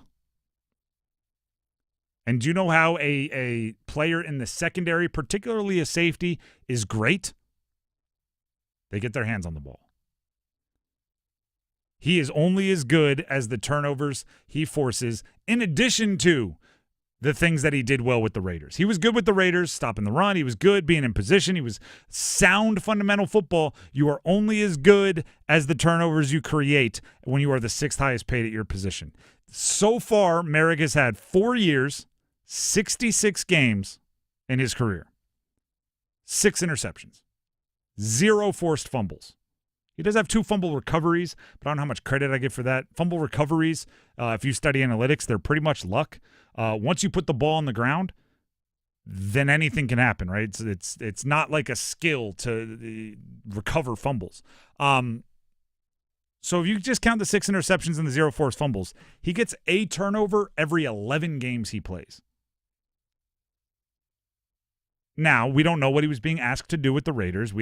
Maybe they were playing him like an extra middle linebacker, and his goal was really just to stop the run and to fill gaps. And we don't know how often he was playing free, center field safety, or how often he was given the pure and explicit instruction not to let anyone get behind him. We don't know. So I am continuing to. I'm not continuing. I am open to him being more of a ball hawk in Carolina than he has been with the Raiders. And part of the reason why I say that is when we had Dan Morgan on this show, the GM of the Panthers, I pretty much straight up asked him who's going to play who's going to play free safety, because it appeared as if Merik is a kind of built-in-a-lab strong safety, and they drafted Lathan Ransom, who's, again, kind of a built-in-a-lab strong safety. And I wasn't sure if they were willing or likely to just turn the keys to a defense, like a starting position, over to a Damani Richardson, undrafted free agent rookie last year, or Shaw Smith-Wade, 5th-round rookie last year. There just didn't seem to be a free safety on the roster. And I basically said, like, are you still shopping? And he said, like, oh, we're always looking to get better. But then he said, I think Merik can do everything. He said, I think he can play a half field. I think he can play center field. I think he can come up into the box. So part of what I'm getting at here is the Panthers' projection has to be right on Merik. For him to be worth $17 million a year, 6th highest paid at his position, he has to do things that he hasn't done yet. Mostly get his hands on the ball. The Panthers' defense last year, it's almost a cheat code to get turnovers, right? In the NFL, every year there seems to be more and more rules, or more and more referees' emphases on things that make it easier for the offense, right? The longer an offense stays on the field, the more likely they are to take advantage of that. And what I mean is, if you can't turn them over, it's like, all right, you're going to give up a touchdown in 12 plays. So part of me is like, take the chance on the 6th. If you think you can get your hands on the ball, if you think you can get an interception, if you think you can punch it out, sure, you might be more likely to give up a 60-yard touchdown, but you were going to give up the score anyway in 12 plays, so give it up on 6 or force the turnover, get your offense on the field, let them get working. They have to force more turnovers. There's going to be holes in the defense. There's going to be. That other safety spot, I think, will be a hole in the defense. Some of the linebackers, I think there will be a hole in the defense. I'm not sure how the pass rush is going to be. They're going to be depending heavily on a free agent in Pat Jones and a couple of rookies. I don't know what the other corner spot is going to be like opposite J.C. Horn.